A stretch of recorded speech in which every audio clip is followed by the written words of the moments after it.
کہ مجھے خدا نے پیغمبر بنا کر بھیج دیا ہے کہ اگر تم نے میری بات مانی میں تمہیں خدا کا پیغام پہنچا رہا ہوں، اگر تم نے میری بات مانی تو وہ تمہیں ثواب دے گا، اجر دے گا، جنت دے گا، اور اگر نہیں مانی نا وہ تمہیں عقاب دے گا، جہنم دے گا ہمیشہ کی۔ یہ شخص جب یہ دعویٰ کرتا ہے اس کو دعویٰ نبوت کہتے ہیں۔ سب سے پہلا سوال آپ یوں سوچیں کہ کیا پیدا ہوگا اس شخص سے؟ لوگ اگر فرض کریں، آپ امیجن کریں گے کہ ایتھیسٹس کی سوسائٹی ہو اور وہاں یہ شخص جا کے یہ دعویٰ کریں کہ مجھے نا خدا نے پیغمبر بنا کے بھیج دیا ہے، تو لوگ کہیں گے کہ بھائی کون خدا؟ آپ نے میریکل کے بارے میں بھی بات کی، اس کے اندر لاز آف فزکس جو ہیں وہ of course I would not use the word even relax ہو رہی ہیں بلکہ وائلیٹ ہو رہی ہیں، لیکن اس کو اگر ہم ایک پیورلی سائنٹیفک اینگل سے دیکھیں جو کہ آگے چل کے ڈسکس بھی کریں گے، آپ نے ریشنل فیکلٹیز کی یوز کی طرف میرے خیال اشارہ کیا، if I am not wrong. میرے خیال میں اگر آپ نے پہلی مثال کو جہاں تک لے کر چلے ہیں تو میرا سوال یہ ہوگا کہ کون سے پھر ٹولز ہوں گے؟ اگر ہم سرکولر ریزننگ کو یوز نہیں کرتے تو پھر کون سے وہ ٹولز ہوں گے جس کے ذریعے سے ہم یہ کنفرمیشن اور دس پاتھ آف ریشنلٹی کے اوپر چل سکتے ہیں in order to confirm the existence of God؟ کیا یہ بگننگ عدم سے ہے؟ یعنی یہ عدم ہی وجود کا کاز ہے؟ کیا عدم نے وجود کو شروع کر دیا ہے؟ یا اس کا کاز یا وجود سے وجود شروع ہوا ہے؟ اگر آپ کہتے ہیں کہ the laws of physics are not enabled themselves to perform a specific function، تو اس اعتبار سے اگر ہم ان کو دیکھتے ہیں جیسے ایک عادت ہے اس میں خرق واقع ہو رہا ہے، وہ آپ نے کہا metaphorically the kind of wordings or the language that we use، تو ہمیں وہ محسوس ہوتا ہے۔ تو یہاں پر ہمیں laws of physics کی جو انڈرسٹینڈنگ ہے وہ بھی اس اعتبار سے ہمیں تھوڑی سی غلط محسوس نہیں ہوتی؟ تو کائنات نہیں ہے تو اس کا مطلب ہے یہ کسی قصد کا نتیجہ ہے، کسی قصد کرنے والے، کسی انٹینشنل بینگ، کسی والیشنل بینگ کے ارادے کا نتیجہ ہے جس نے یہ طے کیا کہ یہ فلاں وقت پوائنٹ ان ٹائم سے شروع ہو جائے اور اس سے پہلے نہ ہو، ختم۔ ناظرین کرام، السلام علیکم ورحمۃ اللہ وبرکاتہ۔ میں آپ کا ہوسٹ ڈاکٹر عمر فاروق سعید ریشنل ریفلیکشنز کی ایک اور ایپیسوڈ کے ساتھ آپ کی خدمت میں حاضر ہوں۔ ناظرین، ہم نے پچھلے کچھ دنوں میں ایک ایسی ڈیبیٹ، جو کہ ڈیبیٹ آج نئی نہیں ہے، اس بات کا مجھے اقرار کرنا چاہیے کہ کچھ ایسے ڈسکورسز ہم سنتے رہتے ہیں، خدا کے وجود، اس کے دلائل، اس کے اوپر بہت سی ابحاث ہوتی ہیں، بہت سے ایسے نیریٹیوز کی شیئرنگ ہوتی ہے، اور mutual sharing is a good thing and productive.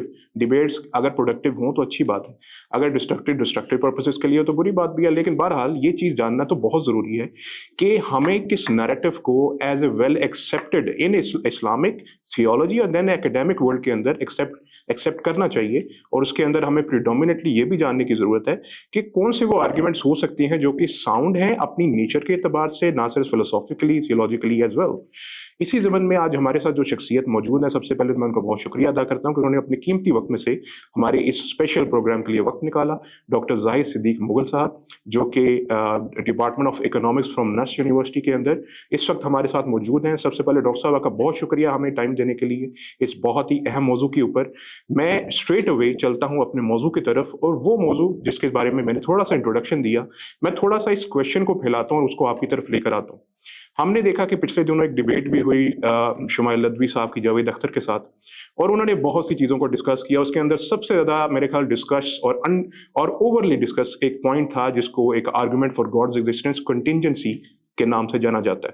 شاید کچھ لوگوں کو اس کی انڈرسٹینڈنگ بھی نہیں ہوگی، لیکن میرے لیے ایک حیرانی کی بات یہ تھی کہ کلام کاسمولوجیکل آرگومنٹ، جو کہ ایک میرے نزدیک تو ایک بہت معروف اور ایک بہت مضبوط دلیل ہے for the argument of God's existence in فلسفی، for that matter theology as well, Imam Ghazali کا اس سے تعلق بھی بہت اسٹرانگلی ویل ڈیولپڈ ہے۔ اس ضمن کے اندر چلتے چلتے اگر ہم تھوڑا سا اس کو آگے لے کر چلیں، ایک philosophical plus may be a scientific portion اور a scientific side to naturalism بھی اس کے اندر آتی ہے، اور میں بھی آپ سے ضمن جاننا چاہوں گا because after this question the stage will be completely yours and it will be in this podcast۔ تو میں آپ سے جاننا چاہتا ہوں فرسٹ آف آل، کیا یہ عقلی دلائل خدا کے وجود کے لیے لے کر آنا، ان کے اوپر بحث کرنا ضروری ہے؟ کس حد تک ضروری ہے؟ اور یہ کیا کیوں جاتا ہے؟ اور اس کے اندر سب سے ساؤنڈ آرگومنٹ آپ کے لیے کیا ہوگا؟ اور اس کے ضمن میں یہ کہ نیچرلزم جس کی دو شاخیں کہی جاتی ہیں، میں اس کے اوپر آپ کی رائے بھی جاننا چاہوں گا کہ کیا وہ ہیں فلسافیکل اینڈ سائنٹیفک نیچرلزم، اور اسی کے پھر اعتبار سے کریشنزم کے بارے میں بھی چل کر آگے آپ بیان کیجیے گا، اور پھر ہم ڈسکشن میں اس کو آگے لے کر چلیں۔ وعلیکم السلام ڈاکٹر صاحب، بہت بہت شکریہ پہلے تو آپ کا بھی کہ آپ نے مجھے اس اہم موضوع پر گفتگو کے لیے یہاں مدعو کیا۔ اب کمنگ ٹو دا پوائنٹ، تاکہ ہم اپنے کم سے کم وقت میں زیادہ سے زیادہ بات کر سکیں، آپ کے سوال کے اصل میں دو حصے ہیں. پہلا حصہ اس چیز سے متعلق ہے کہ وجود باری پر دلیل عقلی طور پر قائم کرنے کی کیا ضرورت ہے، کیونکہ آپ کو معلوم ہے کہ ایک پوائنٹ آف ویو یہ پایا جاتا ہے کہ بھائی نبی ہی یہ ہمیں بتاتے ہیں کہ خدا کون ہے، اس کی صفات کیا ہیں. تو جب نبی نے بتا دیا ہے تو اس کے بعد دلیل عقلی سے تو یا تو اس کو جاننے کی ضرورت نہیں ہے اور یا یہ جانا نہیں جا سکتا. یہ دونوں پہلو اس میں شامل ہو جاتے ہیں. اور دوسرا آپ کا سوال یہ ہے کہ کیا اس کے لیے جو ہم عام طور پہ دلیل پیش کی جاتی ہے جو بہت فیمس ہے، جس کو انگریزی میں کلام کاسمولوجیکل آرگومنٹ اور ہماری زبان میں محاورے میں دلیل حدوث کہا جاتا ہے، وہ کتنی اچھی ہے، اور اس کے لیے ایک کنٹیجنسی آرگومنٹ کا نام بھی مشہور ہے. میں کوشش کروں گا ان چیزوں کو تھوڑا سا صاف کروں کہ یہ الگ الگ اصطلاحیں ہیں، ان کا مطلب کیا کیا ہے. تو سب سے پہلے میں اسی پر بات کرتا ہوں کہ دلیل یعنی اللہ تعالیٰ کے وجود پر دلیل قائم کرنے کی کیا ضرورت ہے. یعنی جو علم مجھے یہ حاصل ہوا ہے کہ ذات باری موجود ہے، کیا یہ عقل سے ہے یا نقل سے ہے؟ جی. تو اسٹریٹ اوے اس کا جواب ہمارے جو متکلمین ہیں، چاہے وہ اشاعرہ ہوں، ماتریدیہ ہوں، معتزلہ ہوں، یہاں تک کہ شیعہ امامیہ، یعنی شیعہ امامیہ اور معتزلہ کا جو علم کلام کا ڈسکورس ہے وہ کئی حسن و قبح کے مسائل میں اوور لیپ کرتا ہے، تقریباً ایک جیسا ہے. لیکن یہ جو پہلو ہے جس کو ہم تھیوری آف ایفیشینٹ کازیلٹی کہتے ہیں، اس میں وہ تقریباً ایک جیسا ہی ہے. جہاں پر بنیادی نقطہ یہ ہے کہ دیکھیں، آپ اس کو یوں سوچیں کہ اگر ایک شخص آ کے لوگوں کے سامنے یہ دعویٰ کریں کہ مجھے خدا نے پیغمبر بنا کر بھیج دیا ہے کہ اگر تم نے میری بات مانی میں تمہیں خدا کا پیغام پہنچا رہا ہوں، اگر تم نے میری بات مانی تو وہ تمہیں ثواب دے گا، اجر دے گا، جنت دے گا، اور اگر نہیں مانی نا وہ تمہیں عقاب دے گا، جہنم دے گا ہمیشہ کی. یہ شخص جب یہ دعویٰ کرتا ہے اس کو دعویٰ نبوت کہتے ہیں.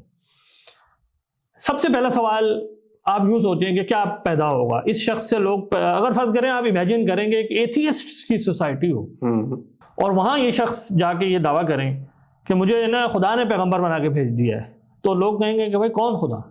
پہلے تو تم یہ بتائیے کہ یہ خدا ہے بھی اس کائنات کا، پھر اگر وہ ہے تو کیا وہ ایسا خدا ہے جو کوئی فیل کرتا ہے؟ دیکھیں کسی کو مبعوث کر دینا ایک فیل ہے. بالکل. اس کے ساتھ اس نے کلام کر لیا، کیا وہ کلام کر بھی سکتا ہے؟ کیا وہ اس قادر ہے؟ پھر یہ بھی مان لیا کیا وہ اس لائق ہے کہ وہ لوگوں کو زندہ کر لے اور پھر ان کو ثواب اور عقاب مطلب دے؟ یعنی کیا وہ قادر بھی ہے؟ کیا پہلے آپ یہ ثابت کر کے بتائیں گے کیا ایسا خدا موجود ہے جو آپ کو اس طرح مبعوث کر کے اس کے ساتھ یہ سارے حکام وابستہ کر دے؟ بالکل. اب اگر فرض کریں وہ شخصیت سامنے سے یہ کہیں گے اچھا تم چھوڑو اس بات کو کہ ایسا کوئی خدا ہے یا نہیں ہے جو مجھے مبعوث کر سکتا ہے، تم نہ میرے کہنے کو پہلے سچا سمجھو کہ مجھے اس نے بھیج دیا ہے، پھر میں تمہیں بتاؤں گا کہ وہ ہے اور تمہیں میرے بتانے سے پتہ لگے گا. اب ظاہر ہے یہ ایک سرکولر آرگومنٹ ہے، it will not be accepted in any meaningful manner. اچھا جب بالکل it won't resonate with people, that's right. تو پہلی پری ریکویزٹ دیکھ لیں نبی کی تعریف کیا ہوتی ہے. نبی وہ شخص جس کو خدا مبعوث کرے. اب جب تک آپ خدا کا کانسیپٹ پہلے لائے ہی نہیں، یعنی علمیاتی ترتیب میں جب تک پہلے خدا اور اس کی چند صفات کہ وہ قادر ہے، وہ مطلب با ارادہ کرنے والا ہے، وہ کلام کر سکتا ہے، جب تک یہ آپ ثابت نہیں کریں گے، یعنی وہ فیل کر سکتا ہے، تب تک آپ کیسے یہ ثابت کر لیں گے کہ یہ جو شخص ہے، یعنی اس شخص کا یہ دعویٰ کیسے ثابت ہوگا کہ میں سچا ہوں اس بات میں کہ مجھے مبعوث کر دیا گیا ہے. اچھا چلیں یہ اسٹیبلش ہو گیا کہ ایک ایسا خدا موجود ہے جو یہ سب کر سکتا ہے. نیکسٹ اسٹیپ، اس کی کیا دلیل ہے کہ آپ اپنے اس دعوے میں سچے ہیں کہ اس نے آپ کو مبعوث کر دیا؟ ظاہر ہے آپ یوں سوچیں نا کہ دعویٰ نبوت از خود کسی شخص کے سچے ہونے کی دلیل تو نہیں ہے نا. کوئی شخص کہنا شروع کر دے میں MIT کا گریجویٹ ہوں تو اس کے کہنے سے وہ MIT کا گریجویٹ ہو جائے گا، لوگ کہیں گے دلیل لے آؤ. کوئی اس کو ہمارے متکلمین یوں کہتے ہیں کہ جب کوئی شخص دعویٰ نبوت کرتا ہے لوگوں کے سامنے تو وہ خبر دیتا ہے. اصل میں بالکل خبر دیتا ہے کہ مجھ پر خدا نے مجھ سے کلام کر لیا ہے اور یہ احکام اس نے بھیج دیے ہیں. تو اب خبر میں ان پرنسپل سچ اور جھوٹ دونوں کا احتمال ہوتا ہے، یہاں تک کہ کسی دلیل سے کذب رفع ہو جائے اور ثابت ہو جائے کہ یہ خبر دینے والا سچا ہے.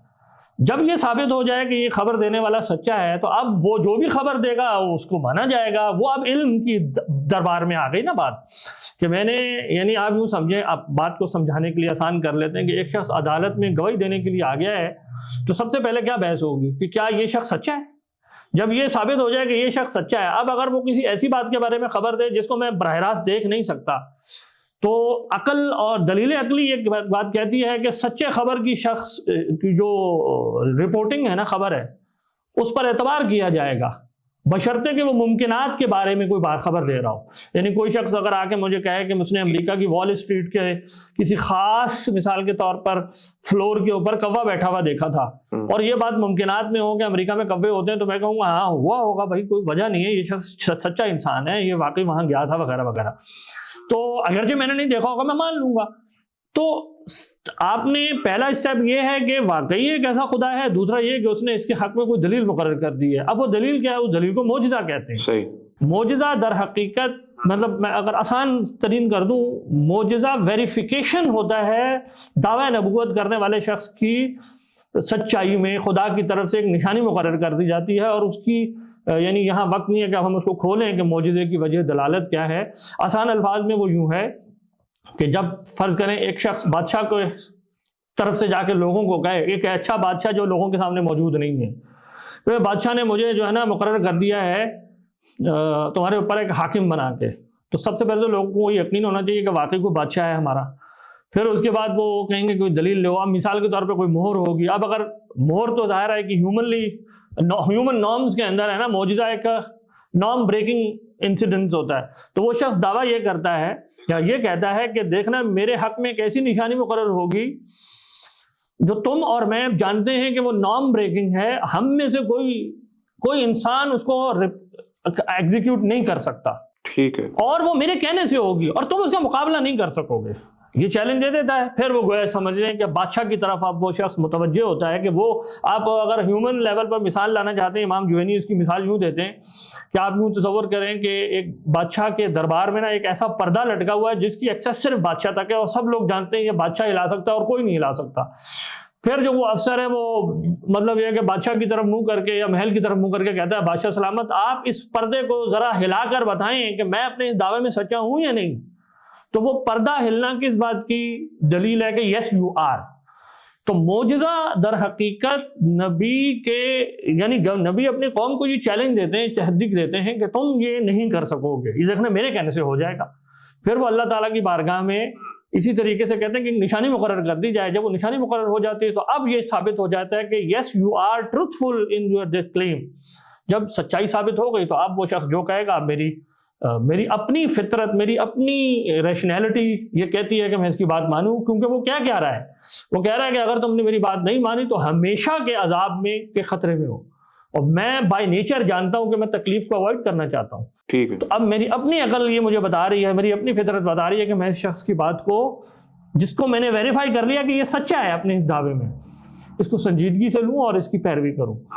اب میں جو بھی اس کی بات ہے اس کو فالو کر رہا ہوں، وہ ایک علم کے درجے کی چیز ہے، محض ایمان نہیں ہے. میں نے دلیل سے ویریفائی کر لیا ہے کہ یہ شخص کے حق میں مطلب آپ دیکھیں قرآن میں بھی یہ بات اسی طرح ہے نا کہ بھائی تم اگر یہ سمجھتے ہو کہ یہ انہوں نے خود ہی یہ کلام بنا لیا ہے، تم بھی لے آؤ ایسا کوئی کلام. حضرت عیسیٰ علیہ السلام ہے، تمام انبیاء کا یہی طریقہ تھا. تو پوائنٹ میرا یہ ہے کہ پہلا سٹیپ یہ ہوتا ہے کہ خدا ہے، اس کی دلیل آپ کو چاہیے، اس کی کچھ صفات چاہیے. دوسرا یہ کہ یہ شخص جو یہ دعویٰ کر رہا ہے یہ اپنے دعوے میں سچا ہے، اس کی دلیل چاہیے. جب یہ دو دعوے مکمل ہو جائیں گے، تصدیق یہاں تک پہنچ جائے، اب اس شخص کی بات. تو اگر آرڈرنگ یہ ہے ایپسٹیمولوجیکلی، آپ فلسفہ سمجھتے ہیں، تو مجھے بتائیں کہ کسی شخص کے اپنے دعوی نبوت میں سچا ہونے کا جو قضیہ ہے کہ دس پرسن از ٹروتھفل، یہ علم جن مقدمات سے مجھے حاصل ہوگا، کیا وہ اس کے کہنے سے ٹرو ہو سکتے ہیں؟ ظاہر ہے نہیں ہو سکتے نا، کیونکہ وہ ایپسٹیمولوجیکلی اس کی خبر سے پہلے ہیں. اس کی خبر سے وہ چیز ثابت ہوگی جو اس کے سچا ہونے کے بعد ہے. یعنی آپ یوں سوچیں کہ یہ شخص سچا ہے. آپ اگر یہ کہیں کہ فرشتہ ایگزسٹ کرتا ہے تو میں کہوں گا کہ یہ شخص سچا ہے اللہ کی طرف سے خبر دینے میں. اس نے خبر دی ہے کہ فرشتہ ہے، لہذا فرشتہ ہے. تو اب میں نے دلیل سے پورا ایگزیکیوٹ کر لیا. لیکن یہ اس کے دعوے کے بعد کی بات ہے جبکہ یہ سچا ثابت ہو گیا. لیکن وہ بات جو اس کے دعوی نبوت سے ماقبل ہے، خدا ہے. کوئی اگر یہ کہے کہ خدا ہے، یہ بھی اس کے کہنے سے ثابت ہو جائے گا، تو ہم کہیں گے یہ سرکولر ریزننگ ہے، کیونکہ یہ شخص یہ دعویٰ کر رہا ہے کہ مجھے خدا نے مبعوث کیا ہے اور خدا ہے یہ بھی میں ہی طے کروں گا، یہ میرے کہنے سے ثابت ہوگا. تو یہ تو سرکولر ریزننگ ہے. تو پوائنٹ میرا یہ ہے کہ مذہبی نقطہ نظر سے اپسٹیمولوجیکلی اسپیکنگ وجود باری تعالیٰ اور اس کی چند صفات اور عالم کا حدوث یہ ایسے مقدمات ہیں جو دلیل نقلی سے ثابت نہیں کیے جا سکتے، یہ دلیل عقلی سے ہی ثابت ہو سکتے. اوکے. یعنی any thing which is epistemologically prior to the veracity of the prophethood that cannot be established through the statement of the prophet. اس میں ایک سرکولیرٹی ہے، یہ ایک سیدھی سی بات ہے. اور ہم نے کئی لوگوں کو آزمایا ہے جو یہ کہہ تو رہے ہوتے ہیں، ہم ان سے کہتے ہیں کہ اچھا اگر آپ کو لگتا ہے کہ یہ بات جو ہے نبی کے کہنے سے ثابت ہوتی ہے تو آپ ہمیں وہ لائن آف ریزننگ بتا دیں کہ ایک شخص نے یہ دعویٰ کر دیا، ہم سب سیدھا پوچھتے ہیں ذرا نبی کی تعریف مقرر کریں. نبی کی تعریف جیسے ہی آپ شروع کرتے ہیں خدا جس نے مبعوث کر دیا، تو آپ نے اس کا مطلب ہے خدا اور ایک فعل بعثت کرنے کو پہلے سے پریزیوم کیا ہوا ہے. یہ دو باتیں کبھی بھی اس شخص کے دعوے سے ثابت نہیں کر سکیں گے. تو ہمارے خیال میں یہ مذہب کی انٹرنل یعنی ایشو ہے، انٹرنل ٹو اس ہے. یعنی ایسا نہیں کہ ہم کسی یعنی کہ لم ٹٹول کے لیے بس ایسے ہی بیٹھ کے بحث کر رہے ہیں کہ عالم حادث ہے، خدا ہے یا نہیں ہے، اس کی کوئی مذہبی سگنیفیکینس نہیں ہے. یعنی if you want to have a مطلب یہ کہ جس کو کہنا چاہیے ایک سنجیدہ فلسافیکل اور اپسٹیمولوجیکل بات کرنا چاہتے ہیں تو آپ کو سنجیدگی کے ساتھ بات کو کرنی پڑے گی. سرکولر ریزننگ کو دنیا پہ تھوڑی مان لوگ ہنسیں گے ہماری اس بات پہ. ایگزیکٹلی.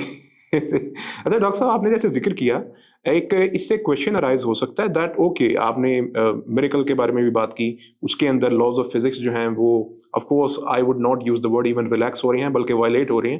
لیکن اس کو اگر ہم ایک پیورلی سائنٹیفک اینگل سے دیکھیں جو کہ آگے چل کے ڈسکس بھی کریں گے، آپ نے ریشنل فیکلٹیز کے یوز کی طرف میرے خیال اشارہ کیا. If I am not wrong, میرے خیال میں اگر آپ نے پہلی مثال کو جہاں تک لے کر چلے ہیں تو میرا سوال یہ ہوگا کہ کون سے پھر ٹولز ہوں گے اگر ہم سرکولر ریزننگ کو یوز نہیں کرتے تو پھر کون سے وہ ٹولز ہوں گے جس کے ذریعے سے ہم یہ کنفرمیشن اور this path of rationality کے اوپر چل سکتی ہیں in order to confirm the existence of God. ہاں، اب یہ آپ کے سوال کا دوسرا حصہ ہے. تو دیکھیں وجود باری کی بحث بھی میں بتاؤں بعد میں آتی ہے، اس سے پہلے کی بحث یہ کہ علم کیسے حاصل ہوتا ہے، انسان کو حقائق کا ادراک کیسے حاصل ہوتا ہے. جی یہاں یہ بات میں صرف اشارتاً کہتا جاؤں کہ علم کو ہم ایک فیکٹو اسٹیٹ کے طور پہ ڈیفائن کر دیں. یعنی جب تک میرا ادراک حقیقت کے بارے میں نہیں ہے، وہ یعنی اس کے مطابق نہیں ہے، وہ علم نہیں ہے، وہ جہل ہے.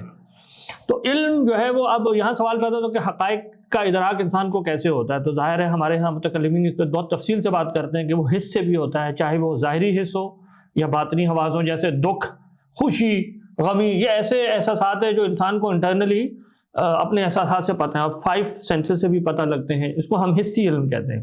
جی کچھ حقائق وہ ہیں جو مجھے اضطراری طور پر علم ضروری کے طور پر حاصل ہے، جیسے جمع بین النقیضین کا محال ہونا. مثال کے طور پہ شے یا ہوتی ہے یا نہیں ہوتی، یہ ایک ایسا قضیہ ہے جس کو میں بدیہی طور پہ جانتا ہوں کہ اس سے باہر کبھی نہیں جائے گی.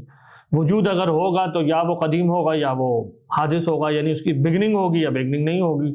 یہ ایسے قضایا. اچھا، اسی طریقے سے اور بھی ہے کہ کسی تواتر کے ساتھ اگر کوئی خبر ملے وغیرہ وغیرہ. تو ہمارے پاس حقائق کے حصول کے یہ تمام ذرائع جو ہیں وہ موجود ہیں.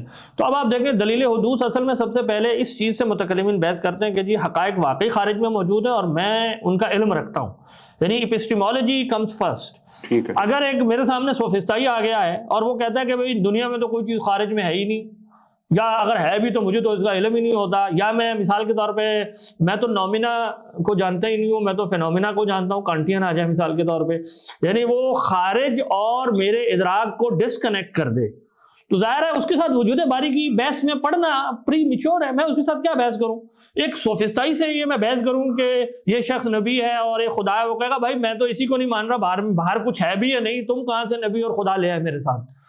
تو ہم پہلے تو اس کی اپسٹیمولوجی اور آنٹولوجی سے جو حقائق اس کے ارد گرد موجود ہیں اس کی توجہ دلائیں گے. جب ہم یہ سب سفر کر چکے ہوں گے کہ بھائی وہ یہ سمجھتا ہے کہ ہاں واقعی حقائق موجود ہیں، یہ میرے سامنے ایک دنیا ہے جہاں چیزیں چینج ہو رہی ہیں، چھوٹی سے بڑی ہو رہی ہیں، مختلف رنگوں میں ہیں، دن ہوتا ہے، رات ہوتی ہے، وغیرہ وغیرہ. تو اب دیکھیں یہ ساری، اب میں دلیل حدوث کی طرف جا رہا ہوں ذرا آسان کر کے، کیونکہ لوگوں کو لگتا ہے پتہ نہیں پڑا نا یہ فلسفیانہ مشکل تو کوئی بات ہے. تو چیزیں چینج ہو رہی ہیں، یہ بات تو ایک ایسی ہے جو صرف ایک سوفسٹائی کے علاوہ کوئی ڈینائی نہیں کر سکتا. ٹھیک. اب یہ اگر چینج ہو رہی ہے تو چینج کا مطلب آسان زبان میں کیا ہے؟ آسان زبان میں چینج کا مطلب ہوتا ہے ایک واقعہ جو پہلے نہیں تھا وہ اب ہو گیا. ایسے ہی ہے، یعنی ایک چیز جو پہلے نہیں تھی اب وہ ہو گئی. اور جو پہلے ایک سٹیٹ تھی جو تھی اب وہ نہیں ہے. اگر پہلی سٹیٹ اب بھی ہے تو وہ چینج نہیں کبھی بھی کہلائے گی نا. چینج کے لیے تو ضروری ہے کہ مثال کے طور پر پہلے کوئی چیز چھوٹی تھی اب بڑی ہوئی تو اس کے اوپر کوئی ایسا حال طاری ہو گیا اس شے پر جو پہلے نہیں تھا. میرا ہاتھ مثال کے طور پر یہاں ہے پھر یہاں ہو گیا تو یہ چینج ہے. تو چینج میں ہمیشہ ایک کے بعد دوسرا واقعہ, یعنی آسان زبان میں ایک تغیر, ایک کے بعد دوسرا واقعہ ہے. اب ہم یہ کہتے ہیں کہ اگر یہ ایک کے بعد دوسرا واقعہ ہے, یہ رونما ہو رہا ہے, اب کیا واقعات کی ترتیب لامتناہی, یہ جو ماضی میں واقعات ہوئے کیا یہ لامتناہی ہو سکتے ہیں؟ تو ہم کہتے ہیں نہیں ہو سکتے. Infinite regress of past events possible نہیں ہے. اس کی وجہ آسان زبان میں یہ ہے کہ اگر میں یہ کہوں نا کہ ہر واقعے, یعنی یہ جو واقعات کی سیریز ہے اٹ ہیز نو بگننگ, قدیم ہے, تو مطلب یہ کہ کسی خاص واقعے تک کتنے واقعے ہو گئے, انفائنائٹ. جبکہ یہ تو میں مطلب I am speaking naan sense, آپ غور کیجئے گا میں کیا کہہ رہا ہوں کہ کسی خاص واقعے تک انفائنائٹ واقعات گزر گئے. بھائی انفائنائٹ گزرتا نہیں ہے, یو کی ناٹ ٹریورس انفائنائٹ. جب آپ یہ کہتے ہیں کہ کائنات کی نو بگننگ ہے, یہ واقعات کی سیریز انفائنائٹ ہے, آپ اصل میں یہ کہہ رہے ہیں کہ ہر واقعہ اپنے سے پہلے لامتناہی واقعات گزرنے پر مشروط ہے. ہر واقعہ, یہ کیسے ہو گیا؟ تو یعنی اس کو اور بھی طرح سے امام غزالی اور مطلب کئی طریقوں سے لوگوں نے سمجھایا ہے کہ اس کے اندر جو ایبسرڈیٹی چھپی ہوئی ہے نا, یہ بات ہی مطلب متضاد ہے. جو گزر گیا, جو مکمل ہو گیا, وہ لامتناہی نہیں ہے. جبکہ آپ کہہ رہے ہیں کہ یہ لامتناہی بھی ہے, کہ یہ قدیم ہے, اٹ ہیز نو بگننگ. تو یہ تو کنسیپٹ ہی بالکل غلط ہے. تو مختلف طریقے سے جب ہم یہ اپنا آرگیومنٹ کمپلیٹ کر لیتے ہیں کہ واقعات کی سیریز لامتناہی نہیں ہو سکتی, تو دیکھیں دو امکان ہیں, یا تو واقعات کی سیریز کی کوئی بگننگ ہے یا نہیں ہے. اگر اس کی بگننگ ہونا نہ ہونا محال ہے, یعنی اس کا قدیم ہونا محال ہے, تو دوسری چیز کیا بچ گئی؟ If there are only two possibilities کہ either it has beginning or it has no beginning, تو اب اگر میں دلیل سے ثابت کر لوں کہ اس کا قدیم ہونا محال ہے, تو کیا آپشن بچ گیا میرے پاس کہ اس کی کوئی نیسیسریلی بگننگ ہے, یہ سیریز آف ایونٹس کی کوئی بگننگ ہے. اس کو کیا کہتے ہیں؟ حادث. حادث وہ چیز جو عدم سے وجود میں آئے, جو نہیں تھی اور ہو. تو ہم یہی کہہ رہے ہیں کہ, اور آپ غور کیجئے گا, حادث صرف کائنات کی بگننگ کو نہیں میں کہہ رہا, میرے ہاتھ کا یہاں سے یہاں آنا یہ بھی ایک حادث ہے, حدوث ہے, کہ ایک چینج ہے. یعنی پہلے یہاں نہیں تھا, اب یہاں ہے, تو یہ بھی ایک عدم سے وجود کی کیفیت ہے, ایک حال ہے جو پہلے نہیں تھا وہ اب متعین ہو گیا.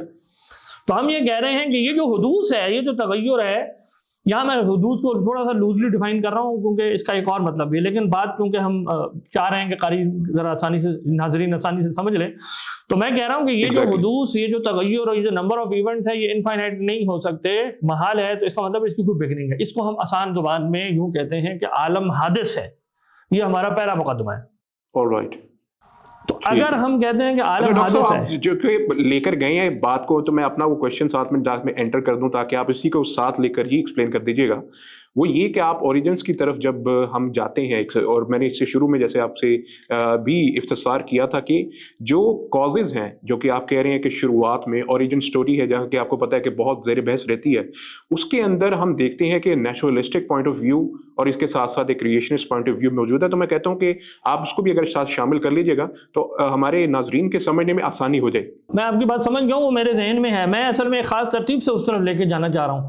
ابھی آپ غور کر لیں کہ میں نے اپنی پوری گفتگو میں کہیں یہ نہیں کہا کہ ایک چیز کا ایک کاز ہوتا ہے اور ایک کاز ہے اور کاز ہے, کاز چلے جا رہے ہیں. میں نے یہ لینگویج کہیں استعمال, میں آپ کو بتاؤں گا, یہ لینگویج مسلم فلاسفر اصل میں استعمال کرتے تھے اور ارسطو استعمال کرتا تھا. تو وہ ہمارا وہ آرگومنٹ ہی نہیں ہے. دلیل حدوث is different from contingency argument of ارسطو اینڈ ابن سینا اینڈ ایکواناس, اور وہ جو مغرب میں مشہور ہوا ہے جس سے لوگ عام طور پہ واقف ہے. تو ابھی ہم اپنی لائن آف ریزننگ سے چل رہے ہیں کہ یہ سب حوادث ہیں, اور یہ حوادث کی انفائنائٹ سیریز ہونا محال ہے, لہذا اس کی کوئی بگننگ ہے. اب اگر بگننگ ہے تو سوال پیدا ہوتا ہے کہ کیا یہ بگننگ عدم سے ہے, یعنی یہ عدم ہی وجود کا کاز ہے, کیا عدم نے وجود کو شروع کر دیا ہے, یا اس کا کاز یا وجود سے وجود شروع ہوا ہے.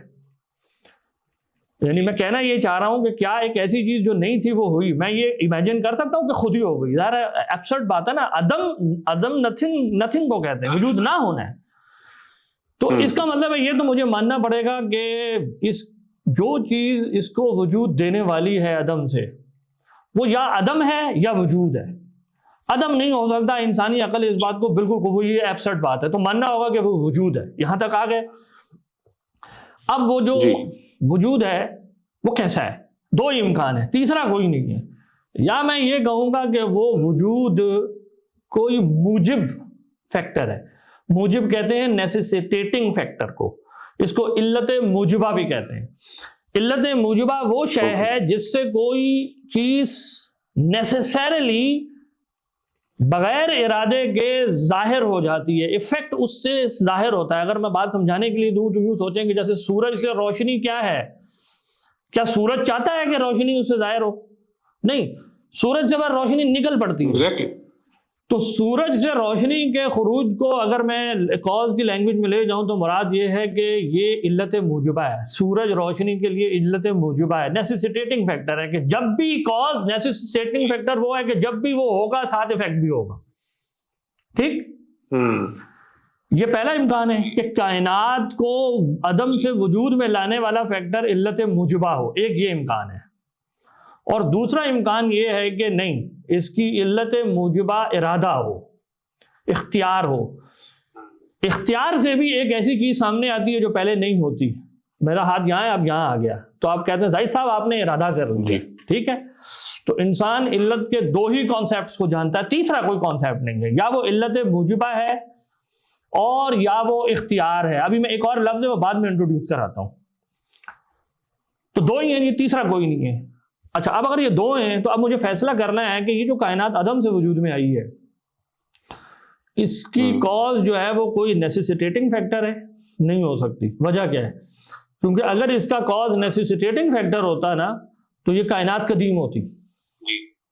کیونکہ کاز اور ایفیکٹ نیسیسیٹیٹنگ فیکٹر کے کیس میں ہمیشہ اکٹھے پائے جاتے ہیں. یہ نہیں ہو سکتا کہ یعنی کاز اور ایفیکٹ نہ ہو. دس از انکنسیویبل. وہ پھر نیسیسیٹیٹنگ ہے ہی نہیں. تو اس سے کیا چیز رول آؤٹ ہو گئی؟ جب میں نے یہ اسٹیبلش کر لیا کہ عالم حادث ہے تو اس کا مطلب ہے کہ اس کی علت نیسیسیٹیٹنگ فیکٹر نہیں ہو سکتی. کیونکہ اگر نیسیسیٹیٹنگ فیکٹر ہوتی اور تو پھر کائنات بھی ہمیشہ ہمیشہ ہمیشہ قدیم ہوتی. Exactly. اچھا، اب اگر کوئی یہاں یہ کہے کہ یہ کیوں نہیں ہو سکتا، اس کی جو کاز ہے وہ بھی پہلے نہیں تھا ہو گیا، تو ہم کہیں گے اپنے دماغ کو حاضر کرو، جو پہلے نہیں تھا وہ ہو گیا، وہ کون سے کاز ہو گیا؟ تم مطلب you are not thinking what you are speaking. تو یہ تو آپ کو ماننا ہوگا کہ وہ جو کاز ہے، واقعی کاز ہے، جو مؤثر ہے، وہ کسی اور سے نہیں ہوگا. کیونکہ اگر وہ کسی اور سے ہے تو وہ اثر ہے. تو پھر وہ بیک کرے گا کہ بھائی یہ کہاں سے آ گیا، یہ بھی تو نہیں تھا. تو لازماً آخر میں ایک آپ کہیں گے کہ ایسا کاز ہے جو سیلف سسٹینڈ ہے. اب بحث ہم یہ کر رہے ہیں کہ وہ سیلف سسٹینڈ کاز موجب ہے یا اختیار ہے. ہم کہہ رہے ہیں موجب ہو نہیں سکتا. موجب ہوتا تو کائنات قدیم ہوتی. تو اب دوسرا آپشن کیا بچ گیا کہ وہ ارادہ ہے، وہ اختیار ہے. یہ ہم نے کیسے اسٹیبلش کر لیا؟ ہم کہتے ہیں کہ جس چیز کا بگننگ ہونا وہ عدم سے وجود میں آئے، وہ اصل میں اثر ہوتا ہے. وہ کسی ارادے یعنی کسی فعل کا اثر ہوتا ہے. دیکھیں، ارادہ نام ہے ترجیح قائم کرنے کا. کائنات نہیں تھی تو اب یہ نہیں رہتی. کسی نے نہ کو ہاں میں ترجیح دی ہے، اس کو ارادہ کہتے ہیں. انسان ارادے کو ہمیشہ اثر سے، حدوث سے پہچانتا ہے. ارادہ یا فعل حدوث سے پہچانا جاتا ہے. تو کائنات نہیں ہے تو اس کا مطلب ہے یہ کسی قصد کا نتیجہ ہے، کسی قصد کرنے والے، کسی انٹینشنل بینگ، کسی والیشنل بینگ کے ارادے کا نتیجہ ہے، جس نے یہ طے کیا کہ یہ فلاں وقت پوائنٹ ان ٹائم سے شروع ہو جائے اور اس سے پہلے نہ ہو، ختم. تو کائنات، اب ہمیں یہ پتہ لگ گیا کہ کائنات کی جو علت ہے وہ موجب نہیں ہوگی، وہ موجد ہونی چاہیے. ارادہ موجد ہوتا ہے، اور جو نیسیسیٹیٹنگ فیکٹر ہے، عمر صاحب یہ سمجھ لیں، وہ کبھی موجد نہیں ہوتا، وہ موجب ہوتا ہے. وہ کسی ایفیکٹ کے موجود ہونے کا گراؤنڈ ہوتا ہے، اس کا موجد نہیں ہوتا. کیونکہ ایفیکٹ اس کے ساتھ ہمیشہ سے پایا جاتا ہے. یو کین ناٹ سے کہ اس کاز نے ایفیکٹ کو ایجاد کر دیا ہے. نہیں وہ ایجاد نہیں کرتا. ایجاد کا تو مطلب ہے نہیں ہے. یہاں تک کہ کوئی شخص لینگویج کو ڈسٹارٹ کر کے ایجاد کو کسی اور معنی میں استعمال کرنا شروع کر دے. ایجاد تو تبھی قابل فہم ہے جب کوئی چیز نہ اور ہو. تو ہم کہتے ہیں علت دو طرح کی ہوتی ہے, موجب یا موجد. اگر کائنات کی علت موجب ہے تو کائنات قدیم ہونی چاہیے, اور وہ میں دلیل حدوث کے پہلے مقدمے میں اسٹیبلش کرتا ہوں, اٹ از امپاسبل. تو اگر کائنات کا قدیم ہونا محال ہے تو یہ نیسیسریلی اس بات کو ثابت کرتا ہے کہ اس کی جو علت ہے وہ ارادہ ہے.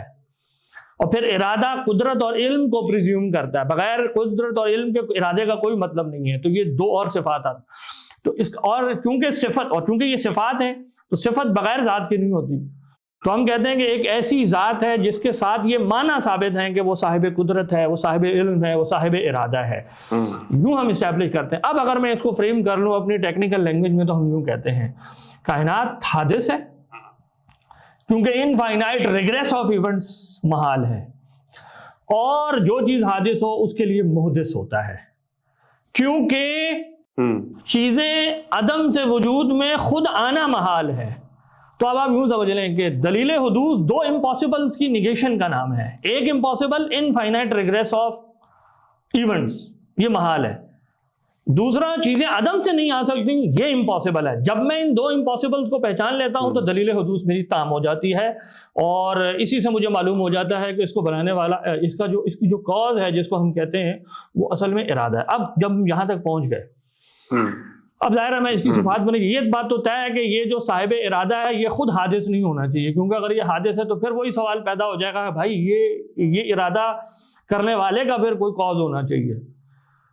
ٹھیک ہے نا, واضح ہے نا یہاں تک بات. اب دیکھیں یہ تو ہے دلیل حدوث جس کو کنٹیجنسی آرگومنٹ کا لیبل دیا جاتا ہے. کنٹیجنسی آرگومنٹ کا ایک دوسرا ورژن ہے جو اس سے فرق ہے, اور وہ یوں چلتا ہے کہ ہم کائنات میں دیکھ رہے ہیں کہ ایک چیز کی کوئی دوسری علت ہے. ٹھیک ہے, میں بیج بوتا ہوں تو درخت اگتا ہے, تو گویا بیج میں کوئی ایسی چیز ہے کہ وہ ہم یہ تھیورائز کرنا شروع کر دیتے ہیں کہ جس سے جو ہے نا کوئی چیز بڑی ہو کے پھر آم شام وغیرہ کینوں لگ جاتا ہے اس پر. تو یہ میں کہتا ہوں کہ بیج, اچھا پھر بیج کہاں سے آ گیا, پھر میں اس کو تھیورائز کرنا شروع کر دیا. زمین کے اندر بھی کوئی ایسی چیز ہے کہ زمین میں ڈالتا ہوں تو ہوتا ہے ورنہ نہیں ہوتا وغیرہ وغیرہ. پھر زمین میں کہاں سے آیا, پھر میں دیکھتا ہوں سورج چڑھتا ہے تو کوئی خاص طرح کا ایفیکٹ اس پر پیدا ہوتا ہے. پیداوار میں جہاں سورج نہیں ہو رہا تو وہاں نہیں ہو رہا. تو اچھا بھائی سورج میں کہاں سے آ گیا, پھر میں سیاروں کی حرکت کا ایک پورا ایک بنانا شروع کر دیتا ہوں. تو اس ماڈل کے اندر لوگ کیسے بات کرتے ہیں کہ چیزیں ایک دوسرے کی وجہ سے ہیں. ہر چیز جو یہاں میں دیکھ رہا ہوں اس کا ایک کاز ہے, وہ مٹیریل کاز, پھر اس کاز کا ایک اور کاز ہے, اور پھر یہ کازز کی سیریز چل رہی ہے یہاں تک کہ آخر میں ایک ایسا کاز ہونا چاہیے جو سیلف سبسسٹنگ ہو, جس کو واجب الوجود بھی کہتے ہیں, کہ وہ خود کسی پہ ڈیپینڈنٹ نہ ہو. کیونکہ اگر وہ پھر کسی کا ڈیپینڈنٹ ہے تو پھر وہ بیک کرے گا کہ اچھا بھائی یہ وہ کہاں سے آ رہا ہے, وہ کہاں سے اپنا جواز لے رہا ہے اپنی علت ہونے کا. تو گویا علتوں کی سیریز کا جواز کسی ایک ایسی علت سے ہونا چاہیے جو خود کسی اور سے اپنی علت ہونے کا جواز نہ لے. یہ ارسطو کا طریقہ تھا, فرسٹ موور آرگومنٹ, کہ کائنات کے اندر حرکت ہے, ہر چیز کو حرکت کر دینے والی چیز اس سے پہلے ہے, یہ چل رہا ہے تو ایک پہلا اسٹارٹر موور بھی ہونا چاہیے. مسلم فلاسفرز جو تھے ابن سینا وغیرہ جو ہیں ان کا یہی میتھڈ ہے, اور ایکواناس جو عیسائی علم کلام میں ایک بڑی مشہور شخصیت گزرے ہیں وہ اصل میں ابن سینا اور ابن رشد سے بہت متاثر ہیں, تو وہ ان کے ہی اس آرگومنٹ کو لیتے ہیں.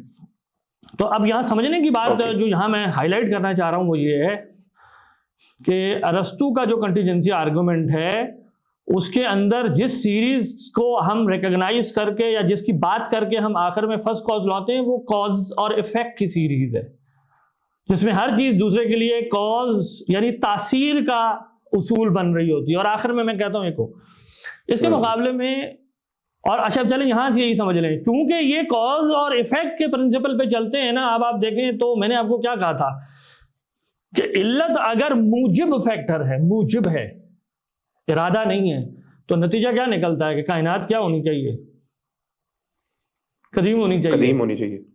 تو ارسطو کی کائنات کیسی ہے, مسلم فلسفہ کی کائنات کیا ہے, قدیم ہے. وہ کہتے ہیں کہ کائنات قدیم ہے, کھل کے کہتے ہیں, وہ اس پہ ڈیفینڈ کرتے ہیں. وجہ یہ وہ کہتے ہیں کہ کائنات کی علت موجب ہے, نیسیسیٹیٹنگ فیکٹر ہے. خدا چاہ کر یعنی چاہے مطلب مسلم فلسفر اس کو تھوڑا سا فرق کریں گے, لیکن آسان زبان میں وہ یہ کہتے ہیں کہ خدا سے بس کائنات کا صدور ایسے ہی ہے جیسے سورج سے روشنی کا صدور ہے. کیونکہ خدا کاز ہے اور کاز سے ایفیکٹ بس ظاہر ہو جاتا ہے, وہ اس کی کوئی یعنی سوچ نہیں ہوتی. تو میں کہنا یہ چاہ رہا ہوں کہ ان کے لیے حدوث عالم موت ہے. اس فلسفے میں حدوث عالم از اے کلر, کیونکہ یہ ان کا پورا فریم ہی ختم ہو جاتا ہے. تو جب آپ سیکنڈری کازیلٹی میں چیزوں کو یوں دیکھتے ہیں کہ ایک چیز دوسرے کے لیے نیسیسیٹیٹنگ فیکٹر ہے, اس بات کو سمجھیں, تو آپ جب اس سیریز کو پیچھے چلائیں گے تو آخر میں کیا نکل کے آئے گا؟ ایک نیسیسیٹیٹنگ فیکٹر. اور وہ نیسیسیٹیٹنگ فیکٹر جب آپ نکال کے لائیں گے تو کائنات پھر آپ کے سامنے قدیم آ کے آپ کے لیے کھڑی ہو جائے گی. تو خلق کا تصور بالکل ختم ہو جاتا ہے. یہی وہ وجہ ہے کہ امام غزالی نے جو فلسفہ کو تکفیر کی تھی قدم عالم کے مسئلے پہ, وہ یہی تھی, یعنی عقلی بحث میں نہیں تھی, وہ یہ تھی کہ امت کا اجماع ہے کہ اللہ تعالیٰ خالق ہے, اور خالق کا یہی مطلب ہوتا ہے. اور تم لوگ ارسطو کے پیچھے لگ کے جو فلسفہ کھڑا کر رہے ہو وہ خدا کے خالق ہونے کے مفہوم کا انکار ہے.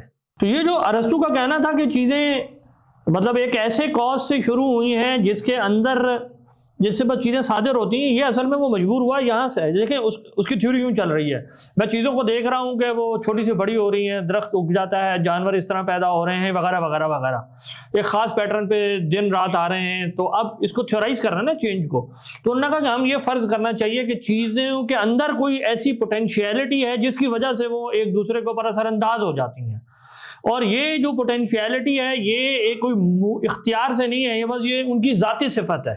چیزوں کے اندر کچھ ایسا ہے ذاتی طور پر کہ وہ ایسے ہی بیہیو کریں گی.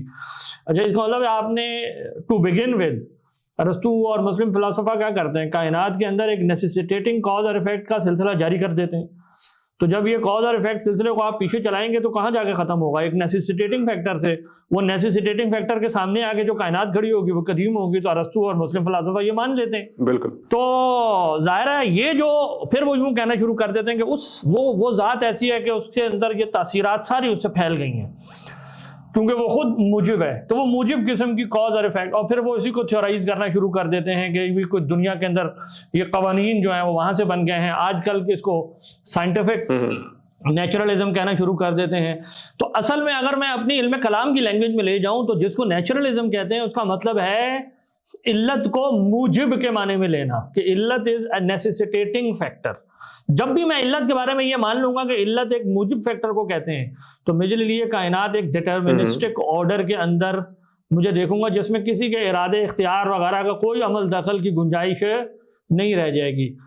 اب میں آگے جا کے اگر ضرورت پڑی اس پہ بات کر لیں گے. بعض لوگوں نے ڈوئل ماڈل بنانے کی کوشش کی ہے کہ خدا نے شاید چیزوں میں ایسے کر دیا وغیرہ وغیرہ, یہ الگ بات ہے. اس کے مقابلے میں جو اشاعرہ ماتریدیہ وغیرہ کا سسٹم ہے وہ کہتے ہیں کہ علت جو ہے وہ یہ جو تم نے دعویٰ کر دیا کہ چیزوں کے اندر تاثیر ہے, اس کی کیا دلیل ہے؟ یہ وہی جو ہیوم نے پرابلم آئیڈینٹیفائی کیا اس سے بہت پہلے ہم نے آئیڈینٹیفائی کیا کہ یہ کاز اور ایفیکٹ تم کہاں سے لے آئے ہو چیزوں میں. تمہارا مشاہدہ صرف کنکرنس کا ہے.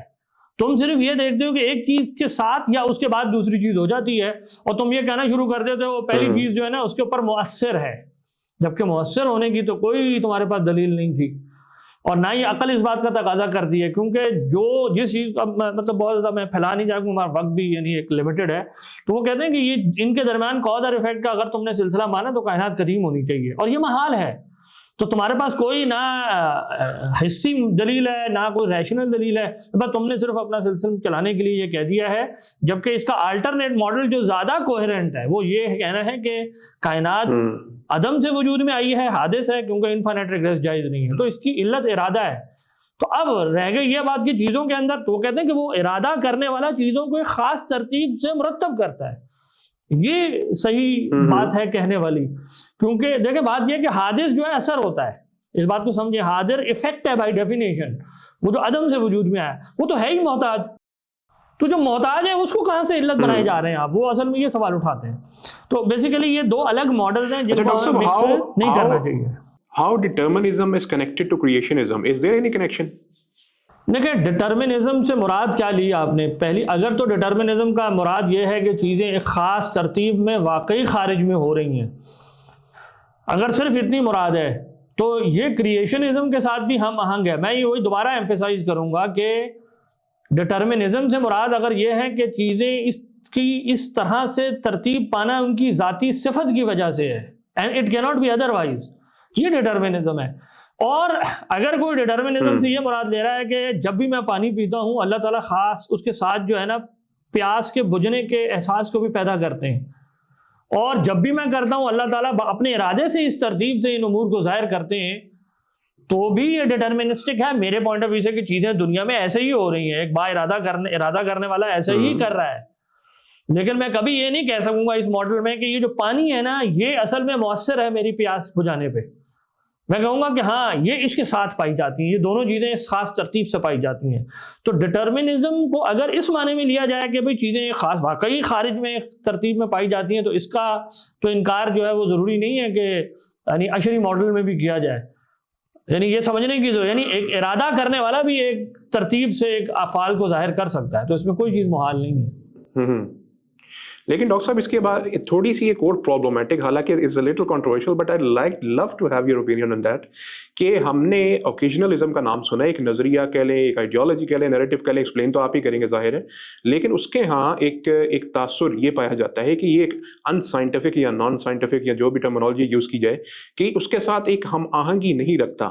مطلب جیسے آپ نے عرض کیا کہ ہر چیز جو ہے وہ ایک ڈٹرمنسٹک وے کے اندر اگر ہمیں یا ہمارے کائنات کے اندر ہماری اپنی ذات کے اندر چل رہی ہے اور اس کا جو نتیجہ نکل رہا ہے وہ اس طرح سے ہے کہ ہم اپنے لاز آف فزکس جو ہیں اس کو وائلیٹ نہیں کر رہے, تو پھر اوکیجنلزم کو ہم کس طرح سے سائنٹیفکلی جسٹیفائی کریں گے؟ دیکھیں اوکیجنلزم اور سائنس کو لڑوانے کا کام وہ لوگ کرتے ہیں جن کو اوکیجنلزم کا صحیح سے سمجھ نہیں ہوتی, اور وہ مطلب جو پری آکوپائڈ ہوتے ہیں ماڈرن فلسفی کے اندر کاز کے بارے میں جو تصورات پیدا کر دیے گئے ہیں. اگر یہ بائیفرکیشن واضح ہو جائے کہ ایک کاز کا مطلب موجب ہونا ہوتا ہے اور ایک ارادہ کرنا ہوتا ہے تو اب بات بالکل آسان ہے. یہ بات ہم آپ کو بتا چکے کہ اس کائنات میں جو کچھ ہے وہ حادث ہے, یہاں کاز نہیں ہے. یہ بات سمجھ لیں, حادث مودث نہیں ہوتا. میں ڈیلیبریٹلی یہ لینگویج یوز کر رہا ہوں. اگر میں لوگوں کی آسانی کے لیے سمجھنے کے لیے میں کہوں مودث کاز ہے اور حادث ایفیکٹ ہے تو کائنات پوری ایفیکٹ ہے. ٹھیک ہے, پہلی بات تو یہ بات سمجھ لیجئے.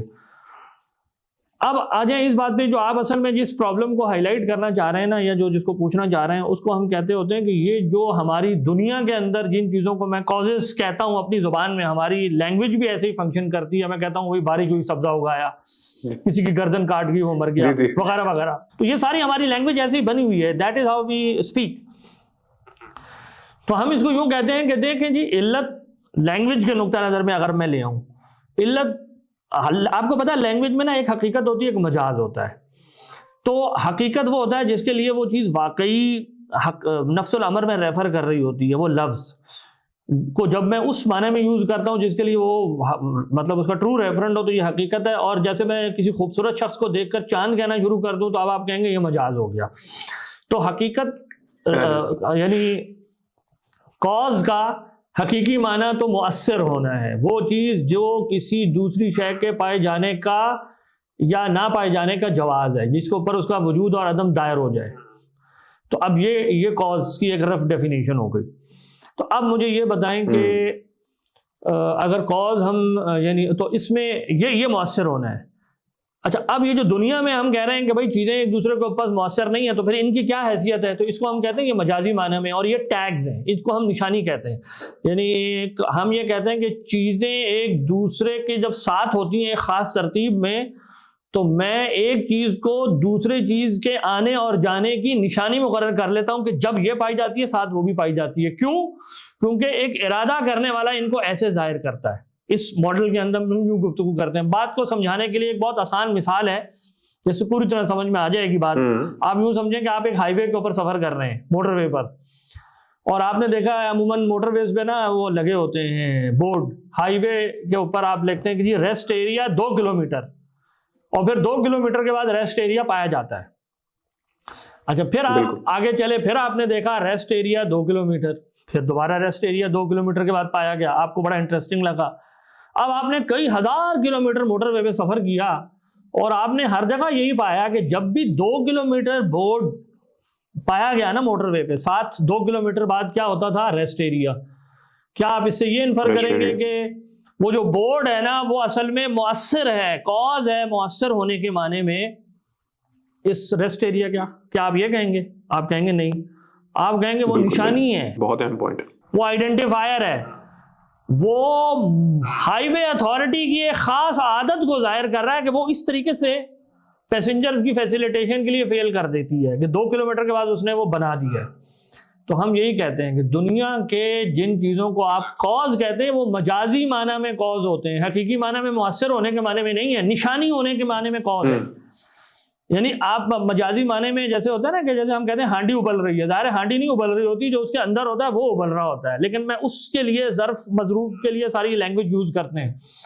تو جب میں کہہ دیتا ہوں کہ یہ چیز دنیا میں پیناڈول کھانا علت ہے سر درد ختم ہونے کی, یہاں علت حقیقی معنوں میں نہیں ہے کبھی بھی ہم بول رہے ہوتے, ہم مجازی معنی میں کہتے ہیں. ہم کہتے ہیں یہ نشانی ہے. بالکل سر. یعنی یہ ریفرنٹ ہے اس بات کا کہ میں نے جو ایک فاعل ہے اس کی عادت کو بھانپ لیا ہے کہ وہ اسی طریقے سے فیل کر رہا ہے. تو اب میں پیناڈول کے ساتھ اس چیز کی امید رکھ سکتا ہوں کہ وہ چونکہ ہمیشہ سے ایسا کرتا ہے تو یہ بھی کرے گا, اس دفعہ بھی کرے گا, بٹ ڈز ناٹ مین کہ پیناڈول میں کچھ ایسا ہے. یعنی پیناڈول بالکل اسی طرح کی چیز ہے جیسی وہ بورڈ ہے. تو اس کو ہم اگر آسان زبان میں کر رہے ہیں تو آپ کہہ سکتے ہیں tag based model of causality. تو اشعری ماڈل جو ہے یا جو ماتریدی ماڈل ہے متکلمین کا, وہ یہ نہیں کہتا کہ تم تجرباتی سائنس کھڑی نہیں کر سکتے, یہ بات سمجھ رہے ہیں. وہ کہتا ہے کہ you can construct any amount of empirical science but you should remember کہ جن چیزوں کو تم یہاں کاز سمجھ رہے ہو وہ اصل میں مؤثر کے معنی میں کاز نہیں ہے, وہ نشانی کے معنی میں کاز ہے. اور یہ حقیقی طور پہ واقعی ایسا ہے, یعنی کانٹین نہیں ہے, ہیومین نہیں ہے جو یہ کہتے تھے کہ پتہ نہیں چیزوں میں کاز ہوتا ہے یا نہیں ہوتا, یہ تو ذہن کی ایک اختراع ہے, کاز ایک ذہن, یعنی ایسی بات نہیں کر رہے ہم یہ کہہ رہے ہیں کہ واقعی پانی ایک حقیقت ہے اور پیاس کا بجھ جانا یہ بھی ایک حقیقت ہے, لیکن ان کے درمیان جو کنکرنس ہے وہ ایک فاعل مختار کی عادت ہے کہ وہ اس طرح کرتا ہے, وہ چاہے تو ادروائز کرے, کیونکہ ان دونوں میں کوئی نیسیسری کنیکشن ہونے کی میرے پاس دلیل موجود نہیں ہے سوائے اس کے کہ یہ ساتھ ہوتے ہیں بس. تو اشعری یہ جو یعنی جس کو آپ اوکیجنلزم کہتے ہیں اس کا مطلب یہ ہے کہ دیکھیں ہم نے جب یہ کہا کہ یہ پوری کائنات حادث ہے, ہر چیز یہاں حادث ہے نا, ہر چیز حادث ہے, عدم سے وجود میں آ رہی ہے. تو جب چیزیں عدم سے وجود میں آ رہی ہیں تو عدم سے وجود میں آنے کے لیے بھی وہ محتاج ہے, اور جب ایک نینو سیکنڈ کے لیے وہ وجود میں آ گئی پھر وہ دوسرے لمحے میں وجود کی حالت میں برقرار رہے گی, اس کے لیے بھی محتاج ہے. ایسا نہیں ہے کہ وجود میں آنے کے بعد جو ہے وہ اصل میں اس کے پیچھے نا ایک نظریہ بقا اور فنا کی ایک تھیوری میں اس طرف نہیں لے جانا چاہ رہا, آسان رکھ رہا ہوں میں بات کو. میں یہ کہہ رہا ہوں کہ آپ سمجھیں ایک نینو سیکنڈ کے لیے ایک چیز فلیش ہو کے وجود میں آئی, دوسرے لمحے میں بھی وہ کنٹینیوڈ رہے گی, وہ کیا اس کی ذات کا کوئی ایسی تاثیر ہے کہ وہ ایسے ہی چلے گی؟ ظاہر ہے ایسی ہوتی تو ہمیشہ سے ہوتی نا, پھر نہیں تھی, ہوئی ہے نا.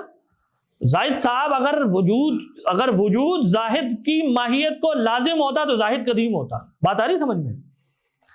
زاہد کا نہ ہونے سے ہونا اس بات کو ظاہر کر رہا ہے کہ زاہد صاحب کا وجود لازم ہے. تو زاہد صاحب جب ایک نینو سیکنڈ کے لیے, مطلب میں مثال لے رہا ہوں, جب وہ ظاہر ہوئے ہیں تو اس کے بعد بھی وہ حقیقت میں محتاج ہی ہے, وہ حادث ہے. وہ کوئی یہ نہیں ہے کہ وہ سیلف سفیشینٹ بن گیا ہے. کہاں سے سیلف سفیشینٹ بن گیا؟ وہ پھر محتاج ہے. اب علت اس کو دوسرے لمحے اگر برقرار رکھے اس کے وجود کو تو وہ دوسرے لمحے پایا جائے گا, ورنہ کیا ہو جائے گا؟ فنا ہو جائے گا. تو ہم یہ کہہ رہے ہیں کہ چیز عدم سے وجود میں آنے کے لیے اور وجود کے بعد دوسرے لمحے پر سبسسٹ کرنے کے لیے پھر محتاج ہے اسی ارادے کی جس نے اس کو عدم سے وجود دیا ہے. تو اس کو ہم یوں کہتے ہیں کہ اللہ تعالیٰ ہر لمحے آراز کو ریکریٹ کرتے ہیں تاکہ جو جوہر ہے وہ باقی رہے. یہ میں ٹیکنیکل لینگویج میں اب لے کے آؤں, آسان اگر کر دوں تو ہم یہ کہتے ہیں کہ اللہ تعالیٰ اگر ہر لمحے خلق کرنے کا عمل نہ کرے تو چیزیں لمحاتی طور پہ وجود میں آگے ختم ہوتی رہیں گی, ختم ہو جائیں گی. اس کو اوکیجنلزم کہتے ہیں. یہ ایک آپ کی ایکسپلینیشن سے جو چیز میں سمجھ رہا ہوں اس میں ایک جو لاز آف فزکس کی, یا آپ کہہ لیں کہ لاز آف فزکس کی جو انڈرسٹینڈنگ ہے اس کی ایک مختلف انٹرپریٹیشن میرے ذہن یا میرے سامنے آ رہی ہے. وہ یوں کہ اگر آپ کہتے ہیں کہ the laws of physics are not enabled themselves to perform a specific function, تو اس اعتبار سے اگر ہم ان کو دیکھتے ہیں جیسے ایک عادت ہے اس میں خرق واقع ہو رہا ہے, وہ آپ نے کہا metaphorically the kind of wordings or the language that we use, تو ہمیں وہ محسوس ہوتا ہے. تو یہاں پر ہمیں laws of physics کی جو انڈرسٹینڈنگ ہے وہ بھی اس اعتبار سے ہمیں تھوڑی سی غلط محسوس نہیں ہوتی کہ اگر ہم ان کو کہیں کہ they are not self sufficient اور کہہ لیں self sustaining اور enabled in themselves. ویسے جو اس کی جو proponents ہیں ان کا بھی ہمیں جواب دے دینا چاہیے. ایک proponents کا جو ایک argument ہے اس کے بعد میں آپ کی رائے لیتا ہوں کہ اگر اللہ کی ذات نے ان laws of physics کو enable کر دیا ہے تو اس میں کوئی حرج تو نہیں ہے. وہ تو یہ کہتی ہے نا کہ if they are enabled and performing according to the first cause کے اوپر تو بالکل کوئی شک نہیں ہے کہ اس پہ اتفاق ہوگا. تو secondary cause کے اوپر ظاہر ہے کہ وہ بات آ جائے گی کہ اس کو بھی تو اللہ کی اذن سے ہی جو ہے وہ سارے فنکشن ہوں گے نا, اس کے اندر تو اس کا اذن ختم نہیں ہو جاتا. تو اس کو آپ کیسے ایڈریس کریں گے اس ایشو؟ میں سمجھ گیا. دیکھیں ابھی میرا خیال ہے ہم نے پچھلی والی بات اگر مکمل کر لی اور وہ سمجھ میں آ گئی اچھے سے, کہ میں خلاصہ کر دوں کہ اوکیجنلزم نام ہے اس بات کا کہ اللہ تعالیٰ ہر لمحے جو ہے نا وہ خلق کرتے ہیں. Every occasion is an instance of his intervention. ٹھیک, اس کو اوکیجنلزم کہتے ہیں. اس کے ساتھ کنیکٹڈ سوال یہ ہوتا ہے کہ کیا سائنس ختم ہو گئی؟ میں نے آپ کو کہا نہیں ختم ہو گئی. اگر فائل ایک خاص ترتیب سے افعال کر رہا ہے اور اس کی ترتیب سے اگر میں کوئی ایک ریلیشن معلوم کر لوں کہ اچھا یہ ایسے کرتا ہے, تو وہ ریلیشن بھی حقیقی یعنی حقیقت ہے. یعنی ہم یہ نہیں اللہ کے افعال سے جو یہ حقائق جنم لے رہے ہیں ہم ان کو حقائق سمجھتے ہیں کہ کوئی مطلب ذہن کی بنائی ہوئی چیزیں نہیں ہیں. تو سائنس بالکل ممکن ہے. اب اس کے بعد اگلا سوال آپ نے یہ کیا کہ کیا یہ ہم نہیں مان سکتے کہ اللہ تعالیٰ نے چیزوں میں پوٹینشیل رکھ دی ہیں جس کے نتیجے میں لاز, خاص طرح کی ریگولیرٹیز جو ہے نا وہ ہمیں ظاہر ہو رہی ہیں. ہمارے ہاں معتزلہ وغیرہ کا یہ ماڈل رہا ہے کہ انہوں نے سیکنڈری کازیلٹی کا یہ والا ماڈل اختیار کیا. ایک تو وہ ماڈل ہے نا جو مسلم فلاسفرز کا ہے, جیسے میں نے کہا جنہوں نے کہا کہ کائنات کی علت جو ہے نا ایک موجب فیکٹر ہے. ظاہر ہے جب آپ نے کائنات کی علت موجب فیکٹر کو بنا دیا تو وہ پھر خدا کا ارادہ اختیار سب ختم ہو گیا, اور سب جب وہ ختم ہو گیا تو نبوت کے انسٹیٹیوشن کا کوئی مطلب نہیں رہ جاتا. کسی کو نبی مبعوث کر رہا ہے تبھی بامانہ ہے جب کوئی فاعل ہو, کوئی ارادہ کرنے والا ہو جو کلام کر سکے. تو اس لیے آپ دیکھیں فلاسفہ کی جو نبوت کی تھیوری ہے وہ بڑی آڈ سی ہے, اس کو ایک نیچرلسٹک رنگ دینے کی کوشش کرتے ہیں. اس کے مقابلے میں سیکنڈری کازیلٹی کی تھیوری کا ایک اور ماڈل ہے جس کی طرف آپ اشارہ کر رہے ہیں کہ ہم نا یہ مان لیں کہ چیزوں کے اندر اللہ تعالیٰ نے رکھ دی ہے, پوٹینشیل اللہ نے رکھ دی ہے. اچھا یہ ماڈل لوگوں نے اختیار کیا ہے لیکن یہ نا ایڈ ہاک ہے میری نظر میں. یہ دو سطح پر ایڈ ہاک ہے. پہلی اس میں پرابلم یہ ہے کہ آپ اس ماڈل تک پہنچے کیسے. یعنی آپ نے جب دیکھیں میں دلیل حدوث میں یوں چل رہا ہوں نا, میں کائنات دیکھ رہا ہوں تو دلیل حدوث میں پہلے سٹیپ میں کائنات سے کاز اور ایفیکٹ کی نفی کرتا ہوں. ان کو میں ایز این ایفیکٹ کے طور, حادث کے طور پہ پہچانتا ہوں. حوادث کی سیریز کو میں اینڈ کرتا ہوں, پھر میں کہتا ہوں کہ کاز ہے, اور پھر میں اس کو ان سب کے اوپر مؤثر بناتا ہوں. یہ ایک ہم اہم ماڈل ہے, اس میں کوئی پرابلم نہیں. یہاں آپ کیسے چل رہے ہیں؟ آپ نے یہ جو کائنات کے اندر جو کچھ دیکھا ہے, ابھی آپ دیکھیں نا دلیل حدوث میں آپ کائنات سے خدا کی طرف جا رہے ہیں. دیکھیں خدا پر جو استدلال ہے وہ معلول سے علت کی طرف ہے. میں اثر کو دیکھ کے فائل کو پہچانتا ہوں. میرے سامنے اثر ہے, میرے سامنے آثار موجود ہیں. اب میں دیکھ رہا ہوں کہ ان آثار کا بنانے والا کیسا ہونا ہے, اس کی علت کیسی ہونی چاہیے. یہ ایک کنسسٹنٹ بات ہے. مسلم فلاسفہ کی بات بھی میرے نزدیک کنسسٹنٹ ہے, کم از کم کنسسٹنٹ ہے, کہ انہوں نے جب یہ پہچان لیا کہ یا یہ مفروضہ قائم کیا کہ بھئی کائنات کے اندر نا نیسیسیٹیٹنگ معنی میں چیزیں ایک دوسرے کے اوپر مؤثر ہیں, تو انہوں نے کہا ہاں آخر میں بھی ایک مؤثر ہے, ایسا ہی مؤثر ہے, ختم ہو گئی بات. یہ ایک تھرڈ جو ماڈل ہے نا یہ میرے نزدیک بڑا پرابلمٹک ہے. اس میں پہلا سوال یہ کہ یہ جب آپ نے کائنات میں علتیں پہچانی ہیں, ابھی آپ خدا تک تو نہیں پہنچے نا, خدا کا وجود بدیہی نہیں ہے. ریممبر آپ نے استدلال کی ہے, تو آپ نے یہاں علت جو ہے وہ موجب پہچانی ہے یا موجد پہچانی ہے, نیسیسیٹیٹنگ فیکٹر پہچانا ہے یا ارادہ پہچانا ہے. اگر آپ نے نیسیسیٹیٹنگ فیکٹر پہچانا ہے تو آپ کو کائنات کے قدیم ہونے کو کیسے اوائڈ کیا آپ نے, پہلے تو ذرا یہ ایکسپلین کریں. پھر آپ نے یہ اس کے اوپر جو علت کھڑی کی جا کے, وہ ارادہ کیسے کھڑی کی, ذرا اس کو ایکسپلین کر دیں جا کے. وہ اس کے لیے کون سا پرنسپل تھا آپ کے پاس؟ یہ گیپس ہیں تھیوری کے اندر. لیکن اگر میں ان گیپس کو اگنور کر دوں تو اس تھیوری میں ایک بہت بڑا پرابلم ہے, اور اس کو ہم کہتے ہوتے ہیں دی پرابلم آف ڈوئل الہ. یہ لوگ اصل میں نا پھنس جاتے ہیں. عام طور پہ یہ دونوں ہاتھ سے کھیر کھانے کی کوشش کر رہے ہوتے ہیں. وہ کیسے؟ یعنی یہ لوگ یوں کہہ رہے ہوتے ہیں کہ ہاں اللہ تعالیٰ جب چاہے جو ہے نا انٹرونشن بھی کر لے, وہ قدرت بھی رکھتا ہے, اور اس نے وہ چیزیں بھی مطلب جو ہے نا وہ بھی بنا دی ہیں, اصول بھی بنا دیے, چیزوں میں تاثیر رکھ دی ہے. کہنا یہ چاہ رہے ہوتے ہیں. گویا یہ لوگ یہ کہہ رہے ہوتے ہیں کہ ایک چیز کے اوپر دو کازز ہیں, جبکہ کسی ایک اثر کے دو کاز ہونا میٹافزیکلی اسپیکنگ کنسیویبل ہی نہیں ہے. آپ اس کو یوں سوچیں, اگر میں کہوں اے اور بی دونوں انڈیپینڈنٹلی, سمجھیں دونوں انڈیپینڈنٹ کاز ہیں سی کے, تو اس کا مطلب کیا ہے کہ اگر اے نہ ہو تو بی کے پائے جانے سے سی پایا جائے گا. ٹھیک. اچھا پھر میں کہوں اس کا مطلب پھر اے کاز نہیں ہے نا. کاز تو وہ ہوتا ہے کہ جب وہ نہ پایا جائے تو افیکٹ نہ ہو, اس کو کاز کہتے ہیں. اچھا پھر میں کہوں اگر بی نہ ہو اور اے پایا جائے تو بھی سی پایا جا سکتا ہے, یہی مطلب ہے. اس کا مطلب بی کاز نہیں ہے. تو جب آپ یہ کہنے کی کوشش کرتے ہیں نا کسی چیز کے دو انڈیپینڈنٹ کازز ہیں, تو اصل میں آپ یہ کہہ رہے ہوتے ہیں کہ ان دونوں میں سے کوئی کاز نہیں ہے ٹیکنیکلی, یا کم از کم ایک ریڈنڈنٹ ہے. نمبر 1. دوسری بات یہ کہ جب آپ کہتے ہیں کہ ایک چیز, چلو میں اس مسئلے کو حل کرنے کے لیے نہیں یہ کہتا ہوں کہ اے اور بی انڈیپینڈنٹ کاز تو نہیں ہے, دونوں مل کر کاز بن جاتے ہیں. تو اب اس میں پرابلم یہ ہے کہ نہ اے کاز ہے نہ بی کاز ہے, کاز اصل میں ان کا مجموعہ ہے. Once again you are reducing cause to single entity. تو کاز ایک ہوتا ہے, ملٹیپل کازز ایک چیز کے میٹافزیکل سینس میں حقیقتاً نہیں ہو سکتے, ایک ہی کاز ہوگا. تو اب ان لوگوں سے ہم یہ سوال پوچھتے ہیں کہ جب آپ یہ کہتے ہیں کہ خدا کی قدرت بھی مؤثر ہے اور وہ شے جو بی کے اوپر آپ نے مؤثر مان لی وہ بھی مؤثر ہے, تو ہمیں سمجھائیں کہ وہ ایک کس معنی میں مؤثر ہے. کیا خدا کی قدرت اور وہ مل کر ہے؟ تو اس کا مطلب خدا کی قدرت اور پھر کافی نہیں ہے. اور آپ یہ کہہ رہے ہیں کہ وہ خود ہے. دیکھیں ہم یعنی نا لینگویج کو ڈیوبیس کر دیتے ہیں, یعنی یہ بولتے بولتے کہیں گے نہیں وہ اے بھی واقعی حقیقت میں ہے. تو بھائی اگر اے واقعی حقیقت میں دین قدرت از ناٹ ریکوائرڈ. اب آپ کہیں گے خدا کی قدرت, اصل میں ہیومن ٹائپ کی نا وہ انالوجیز پہ بنے ہوئے ماڈل ہیں کہ ایک بادشاہ ہے, اس نے لوگوں کو اختیار وغیرہ دے دیا, اب وہ بیٹھا ہوا ہے, وہ دیکھتا رہتا ہے کچھ بھی کیسے کام کر رہے ہو, جہاں اس کو انٹرونشن کی ضرورت ہوتی ہے وہ جا کے وہاں پر نا انٹرونشن کرنا شروع کر دیتا ہے.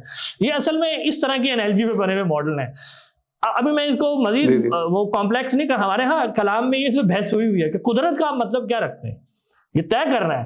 اگر آپ نے کہا کہ میں نے کائنات سے قدرت کو پہچانا ہے, تو قدرت کا مطلب آپ عدم سے وجود, اشری اور ماتریدی کہتے ہیں قدرت کا مطلب عدم سے وجود دینا ہے بس. قدرت معدوم کرنے سے نہیں جڑتی, اور یہ سسٹین کرتے رہنا یہ کوئی مطلب نہیں ہے قدرت کا. یعنی نہیں, قدرت کو یہ لوگ صحیح سے ویل ڈیفائن نہیں کرتے. میں ٹیکنیکلی مطلب لینگویج کو اگر چھوڑ دوں تو یہ لوگ نا قدرت کو ابیلٹی ٹو کنٹرول وغیرہ اس معنی میں استعمال کر کے بس بیٹھا ہوا ہے پیدا کر کے, یہ قدرت کا کانسیپٹ نہیں ہے. قدرت عدم سے وجود دینے کا نام ہے. تو اگر وہ عدم سے وجود دینے کا کوئی اس میں تصور نہیں پایا جا رہا, تو یہ کہنا کہ یہ خدا کی قدرت سے ہے, آپ مجازی معنی میں لے رہے ہیں کہ اچھا قدرت کا مطلب یہ ہے کہ بس اس نے بنا کے چھوڑ دیا, بیٹھا ہوا چاہے تو وہ روک لے. یہ قدرت کا ٹیکنیکل مطلب نہیں ہے اس ماڈل کے اندر. تو اب اگر میں اس ٹیکنیکل بات کو چھوڑ دوں تو ہمارا سب سے پہلا اعتراض اس پر جو بہت فنڈامنٹل ہے وہ یہ ہے کہ آپ ڈوئل کازز کو کیسے پلازیبل بناتے ہیں, ذرا ہمیں سمجھا دیں. تو میرے خیال میں یہ کوئی بہت اچھا ماڈل نہیں ہے. اگر یہ لوگوں کو بڑا اپیل کرتا ہے کہ اللہ تعالیٰ نے بس ایسی چیزوں میں تاثیر وغیرہ ڈال دی اور وہ چل رہے ہیں, بھائی ان کی کوئی ضرورت نہیں ہے. ایسے ریڈنڈنٹ قسم کے کانسیپٹس کی کیا ضرورت ہے جب میں وہی سب کچھ ایکسپلین کر سکتا ہوں کہ بھائی خدا براہ راست چیزوں کو خلق کرتا ہے اور وہ ایک خاص ریگولیرٹی سے کرتا ہے, اور اس سے میرے اندر یہ علم واقعی حقیقت کا پیدا ہوتا ہے بس. لیکن ڈاکٹر صاحب اس کے اندر ایک پرابلم شاید یہ بھی ہوتی ہے جس کو شاید غالباً کچھ لوگوں نے آئیڈینٹیفائی تو ضرور کی ہے کہ اگر آپ یہ دیکھ لیں جو پروپوننٹس ہیں اوکیجنلزم کے بھی, اور یہاں تک کہ امام غزالی کے اوپر بھی گرفل وغیرہ کی اور ان کے 17ویں چیپٹر کے اوپر خصوصی طور کے اوپر تنقید بھی کی گئی ہے, یہاں پر ایک تاثر یہ پایا جاتا ہے کہ بڑی لوز انڈرسٹینڈنگ ہے لاز آف فزکس کی اس ضمن کے اندر اس تھیوری کے پروپوننٹس کے پاس. تو میرے خیال کے اندر اگر آپ اس کو بھی ضمناً تھوڑا سا عرض کرتے ہیں کہ یہاں پر یہ تنقید جو نقد کیا جاتا ہے اس کی وجہ کیا understanding of laws of physics ہے, یا پھر یہ ایک وہ فلسافیکل پرابلم ہے کہ جس میں ہمیں اس کی انڈرسٹینڈنگ اور اس کی جو ورکنگ ہے اگر ڈیوائن انٹرونشن کی, جیسے ان کاز آف میریکل جیسے آپ نے شروع میں بولا تھا, تو وہاں پر سیکنڈری کازیلٹی اس کو سسپینڈڈ مانتی ہے یا اس کے پروپوننٹس اس کو سسپینڈڈ مانتے ہیں. تو یہاں پر اگر divine intervention for one reason accepted ہے تو why not for the other reason. دیکھیں یہ تو ظاہر میں نے کہا نا کہ مختلف طرح کے لوگوں نے ماڈلز بنائے ہوئے ہیں. ہمارے ہاں بدقسمتی سے بہت سارے الفاظ مشہور تو ہو گئے لیکن ان کی پراپر انڈرسٹینڈنگ پائی نہیں جاتی, کیونکہ انالزم کے بارے میں اس طرح کے اعتراضات کر دینا تو آسان ہے بیٹھ کے, جب تک کہ آپ کے سامنے کوئی ٹھیٹ اشری نہ بیٹھا ہو, اور پھر جب وہ آپ سے سوالات کرے تو پھر پتہ لگتا ہے کہ جو ماڈل میں نے بنایا ہوا ہے اس کی فلسافیکل کتنا کہ وہ کنسسٹنٹ ہے. تو بنیادی طور پر میرے خیال میں جو کمی پائی جاتی ہے نا وہ علم کلام کی جو کلاسیکل بحثیں ہیں ان کو نہ سمجھنے کی ہے, اور ایک مفروضہ یہ قائم کر لیا گیا ہے کہ 20ویں 19ویں 18ویں صدی میں مغرب نے جو فلسفہ پیدا کیا ہے نا وہ کوئی ایسے یونیورسل کانسیپٹس رکھتا ہے کہ اس کی بنیاد پہ ہم تمام جو فلسافیکل بحثیں کلام کے اندر بھی ہوتی رہی ہیں ان کو حل کر سکتے ہیں، اور وہ مجھے پڑھنے کی ضرورت نہیں ہے، جبکہ یہ مایوس کن رویہ ہے۔ تو ہمارے ہاں بہت زیادہ تفصیل سے یہ کازیلٹی کی بحث تو بالخصوص ہے، کیونکہ یہ تو کور تھا ہمارا مسلم فلسفہ کے ساتھ اور معتزلہ کے ساتھ بحث میں، جی تو اس کو پڑھنے کی ضرورت ہے۔ اور یہ نہ سمجھنے کی وجہ سے ہم نے یہ مفروضے قائم کر لیے ہیں کہ بھائی یہ بس سائنس ہمارے ہاتھ سے گزر جائے گی۔ اب میں آپ کو ایک مثال دیتا ہوں، یہ جو اس طرح کی ڈراوے والی باتیں کی جاتی ہیں نا کہ غزالی نے سارا فلسفہ تباہ کر دیا، اور غزالی نے جو ہے نا وہ سائنس ساری تباہ کر دی، یہ ایسے بچکانا اور سطحی قسم کی باتیں ہیں، اور اس کو میں بالکل مثال سے یوں سمجھاتا ہوں۔ آپ کو پتہ ہے ہیوم اور کانٹ جو ہیں وہ ان کا جو کازیلٹی کے بارے میں تصور ہے وہ بڑا سوفسٹائی قسم کا ہے، وہ ریئل ورلڈ میں خارج ذہن جو جس کو دنیا کہتے ہیں نا ہم، اس میں کاز کے قائل نہیں ہیں وہ لوگ۔ اگر آپ کانٹ کو بھی پڑھ لیں اور ہیوم کو بھی پڑھ لیں، وہ اس کو مینٹل چیز بنا دیتے ہیں۔ اچھا، میں لوگوں سے کہتا ہوں کہ کانٹ جس طرح کا فلسفہ کھڑا کر کے گیا ہے سائنس کے دفاع کے لیے، وہ تو خارج میں چیزوں کے تعلقات کے بارے میں جاننے کا دروازہ ہی بند کر دیتے ہیں، ایسا ہی ہے۔ جی اور ہیوم کا بھی یہی نظریہ ہے۔ اب آپ مجھے بتائیں کہ آپ امیجن کریں کہ آج سے 200 سال بعد یا 100 150 200 سال بعد ایسا ہو کہ کوئی اور قوم جو ہے نا، مثال کے طور پہ چائنیز کا دنیا میں غلغلہ ہو جائے اور یورپ سب پیچھے چلا جائے، اور اس وقت بیٹھ کے کوئی شخص یہ تجزیے کرے کہ اصل میں یہ جو یورپ میں ڈاؤن فال آیا ہے نا سائنس کا، یہ کانٹ کے نظریات کی وجہ سے آیا تھا یا ہیوم کی وجہ سے آیا، تو آپ اچھا تو ہنسیں گے نا آپ بیٹھ کے کہ یار یہ کیا فضول باتیں بول رہے ہو تم، ایسے تھوڑی ہوتا ہے۔ تو اور آج دیکھیں لوگوں کو لگتا نہیں، تو بڑے سائنس کے یہ مدافعین تھے اور یہ وہ تو، حالانکہ یہ تو ان کی فکر میں اچھی خاصی سوفسٹائیت پائی جاتی ہے، یہ تو حقیقت سے نہیں ریلیٹ کرتے کاز اور افیکٹ کو۔ تو اگر میں لوگوں سے یہی کہتا ہوں بھائی اگر ہیوم اور کانٹ کے فلسفے سے سائنس کھڑی ہو سکتی ہے تو بیچارے اشریوں نے کیا قصور کیا ہے، ان کا تو بہت اچھا ماڈل ہے۔ اچھا ڈاکٹر صاحب، یہ ویسے میں اگر note on a lighter note I would say, یہاں پر باقاعدہ یہ ایک ایسا ایک نظریہ بنا کر یہ چیز پیش کی جاتی ہے کہ امام غزالی کی یا ان نظریات کی یا ان اوکیجنلزم کی اوکیجنلسٹک ایک آئیڈیولوجی کی وجہ سے جو مسلم ڈکلائن آف سائنس تھا اس کی مین کوڈ ریزن ہی یہ تھی۔ یہاں تک کہ ابھی اگر میں بات کروں ماڈرنٹی یا پوسٹ ماڈرنٹی کے اندر تو خیر ابسرڈزم بھی بہت زیادہ ویل گلوریفائڈ ہے۔ اگر میں ماڈرنٹی کی بھی بات کروں وہاں پر بھی ہم دیکھتے ہیں علامہ اقبال جیسے کچھ اسکالرس تھے جنہوں نے یہاں تک کہ کلام کاسمولوجیکل آرگیومنٹ کے اوپر بھی کرٹیک کی۔ میں آپ سے یہ بھی جاننا چاہوں گا کہ پھر ایسے کچھ اسکالرس بھی تو ہوتے ہیں جو کہ اس کے اوپر کرٹیک کرتے ہیں کچھ آرگیومنٹس کے اوپر، جہاں پر ہمارے پاس شاید وہ ایک بیٹر جسٹیفیکیشن نہیں دی جاتی، تو آپ اس نظریے کو کیسے دیکھیں گے؟ کس نظریے کی یہاں آپ بات کر رہے ہیں؟ جیسے اگر ایک نیریٹو بنایا جاتا ہے نا، جیسے آپ بیان کر رہے تھے کہ امام غزالی اور ان کے وجہ سے یہاں پر ایک نیریٹو پایا جاتا ہے کہ جو ڈکلائن آف مسلم سویلائزیشن تھا، جو کہ سائنٹیفک ایک مسلم ایک جو گولڈن ایج تھی اس میں بہت ترقی ہو رہی تھی، اور پھر ایسا ایسا ڈکلائن آ گیا، تو اس کی وجوہات اسی قسم کے جو نیریٹو تھے وہ اس کی وجوہات تھی، اور وہی بات کہ سائنٹیفک جو ڈکلائن ہے اس کو تھوڑا تھوپ دیا جاتا ہے امام غزالی کے اوپر، اور پھر سبسیکوینٹلی کچھ ہمارے اسکالرس بھی سے امپریس ہو گئے۔ جو میں نے اگلا سوال کیا آپ سے، علامہ اقبال تھے، ان کے ہاں بھی کرٹیک پایا جاتا ہے کاسمولوجی کا، تو اس کو آپ کیسے دیکھتے ہیں؟ دیکھیں، یہ میں نے جس طرح گزارش کی کہ نظریات کو پراپر طریقے سے جب ہم اس کی ہسٹری کو پڑھتے نہیں ہیں تو یہ ہے کہ یہ امام غزالی کے سر پہ تھوپنا تو ان معنوں میں بھی بے وقوفی ہے کہ دلیل حدوث اور یہ جو کچھ امام غزالی نے 17ویں باب میں لکھا ہے کازائلٹی کے چیپٹر میں، یہ کوئی امام غزالی نے تھوڑی شروع کر دیا۔ آپ قاضی باقلانی کی کتاب ہے تمہید الاوائل، اس کے اندر یہ سب اسی طرح ہی لکھا ہوا ہے۔ وہ معتزلہ کے ساتھ بحث ہوتی تھی خلق افعال عباد کے ضمن میں، آپ کو معلوم ہوگا، تو وہاں ہماری ان کے ساتھ یہی بحث ہے، اور وہاں وہ بالکل یہی کہتے ہیں کہ یہ جو تم کہتے ہو کہ دو چیزیں ہو آپ ساتھ ساتھ جو میں دیکھتا ہوں اس کی وجہ سے ایک دوسرے کی وجہ سے ہوتی ہے، کہتے ہیں حماقت انگیز بات ہے، ہم تو کوئی ایسی چیز کا مشاہدہ نہیں کرتے، ہمارا مشاہدہ تو چیزوں کا صرف اقتران۔ قاضی باقلانی کی کتاب میں ایکسپلیسٹ اسٹیٹمنٹ ہے جو 100 سال پہلے تقریباً فوت ہوئے ہیں امام غزالی سے۔ قاضی باقلانی جن کو فالو کرتے ہیں امام اشری، ان کی کتاب، ان کے جو مقالات ہیں نا، وہ ان کے اسکول آف تھاٹ کے ایک بڑے مشہور آدمی ابن فورک، 404 ہجری میں ان کا انتقال ہے، امام غزالی سے بھی 100 سال پہلے۔ امام غزالی کا انتقال 505 میں۔ انہوں نے امام اشری کے جو مقالات ہیں ان کو جمع کی ہے، ان کی جو چیز باتیں ہیں ان کو سمرائز کی ہے، اس کے اندر بھی یہ بات لکھی ہوئی ہے۔ تو پوائنٹ میرا یہ ہے کہ بھائی اگر مسلمانوں کا ڈاؤن فال کوئی ہو گیا ہے نا، تو پھر کہانی کو غزالی سے نہ شروع کریں، انٹرسٹنگ بنانے کے لیے، تھوڑا اور تڑکا چھڑکا لگانے کے لیے کوئی امام اشری یا امام اشری کے جو استاد معتزلی ہیں، معتزلیوں کے ہاں بھی آپ کو اوکیجنلزم ون وے اور دی ادر اس کا ورژن ملے گا، اور تو وہ پھر تھوڑا سا اور پیچھے چلے جائیں 200-300. تو یہ مطلب یہ ان انفارمڈ قسم کی بحثیں ہیں جو نہ تاریخی طور پر سسٹینیبل ہیں اور نہ ہی اصل بحث جو ہو رہی ہے اس کا اس کے ساتھ کوئی لینا دینا ہے کہ جی سائنس ختم ہو گئی مثلا. اچھا یہ تاریخی طور پر بھی اب تو لوگوں نے بہت کچھ اس پہ جمع کر دیا ہے کہ یہ مسلمانوں میں تجرباتی علوم بند تھوڑی ہو گئے تھے امام غزالی کے بعد، بلکہ امام غزالی نے تو لاجک کو اور کئی ان پر الزام لگتا ہے انہوں نے لاجک اور فلسفی کو اسٹریم لائن کر دیا، جبکہ پہلے مسلمانوں میں اتنی زیادہ وہ نہیں پڑھی جاتی تھی. تو ایک کے بعد دوسرا بڑا فلسفہ اور مطلب سمجھنے والا آدمی پیدا ہوتے چلے گئے غزالی کے بعد ایک کے بعد. تو یہ تو ایسے ہی ایک مطلب ان انفارمڈ قسم کی باتیں، اور یہ 20ویں صدی کے شاید اسٹارٹ کے نیریٹیوز ہیں جو آہستہ آہستہ اب جب اورینٹلسٹ نے خود پڑھنا شروع کر دی ہیں چیزیں تو ان کو سمجھ میں آ گئی کہ یہ بچکانہ باتیں تھی جو انہوں نے ایسے پھیلا دی ہیں. اب کوئی سنجیدہ اورینٹل مثلا اگر آپ گریفل کے سامنے یہ بات رکھ دیں وہ ہنسے گا اس بات پہ کہ غزالی کی وجہ سے سائنس ختم ہو گئی، وہ کہے گا یہ بچکانہ باتیں ہیں ایسی.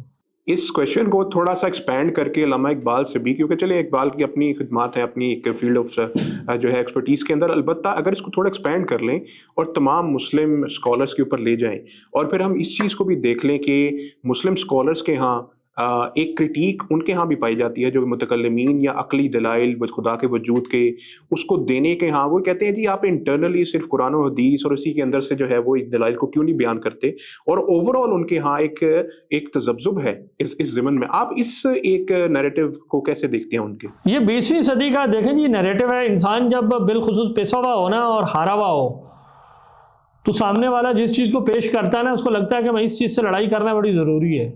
تو امپیریسزم اور ریشنلزم اور ان چیزوں کو کے نعروں کی بنیاد پر چونکہ مذہب کا بہت زیادہ کاؤنٹر کیا جا رہا تھا، سیکولرس جو ڈسکورس ہے بہت سارے ازم آ رہے تھے، تو ہمیں لگا کہ ہمیں ہر چیز کا اس میں سے نا رد کرنا ہے اور اس میں سے ایک عقل بھی ہے. تو ایک تو وجہ یہ ہے کہ شاید اگر ہم نے عقل کے بارے میں یہ مان لیا نا کہ یہ وحی کے کسی بھی معنی میں وحی کا جو ایپسٹیمولوجیکل سٹیٹس ہے اس کے ثبوت میں یہ حاکم کی درجہ رکھسی ہے بعض قضایا میں، تو انہیں لگتا ہے کہ شاید سارا ہی مذہب جو ہے نا وہ عقل کے آگے لیٹ جائے گا، جبکہ یہ ایک غلط مفروضہ ہے. یہ ایک فیئر کی فیلنگ ہے، جیسے وہ تذبذب ہے. ٹھیک ہے. جبکہ ہمارے علم کلام کے اندر بالکل یہ فرینک بات ہے اور اس میں کوئی پرابلم نہیں دیکھی جاتی، بلکہ ایک زمانہ آپ سمجھ لیں اس کے الٹ تھا. یہ جو رویہ ہے نا کہ ہم سب کچھ قرآن و حدیث کے اندر سے ہی نکال لیں اور علم صرف قرآن و حدیث کے اندر بند ہے، یہ رویہ بذات خود کوئی نیا نہیں ہے. یہ ہمارے ہاں تاریخ میں محدثین کا ایک چھوٹا سا گروہ، محدثین سارے نہیں، محدثین کے گروہ کے چند افراد اور کچھ اور یعنی لوگ ایسے رہے ہیں جن کو اوپر نا یعنی میں تھوڑا لائٹر موڈ میں یہ بات کہہ رہا ہوں، جیسے وہ ہوتا ہے نا کہ ٹیگز لگتے ہیں نا، ٹیگز جو لوگ مخالفین ایک دوسرے کے اوپر لگاتے ہیں. تو اس زمانے میں معتزلہ ہونا جو ہے نا ایک معتزلی ہونا ایک ٹیگ تھا.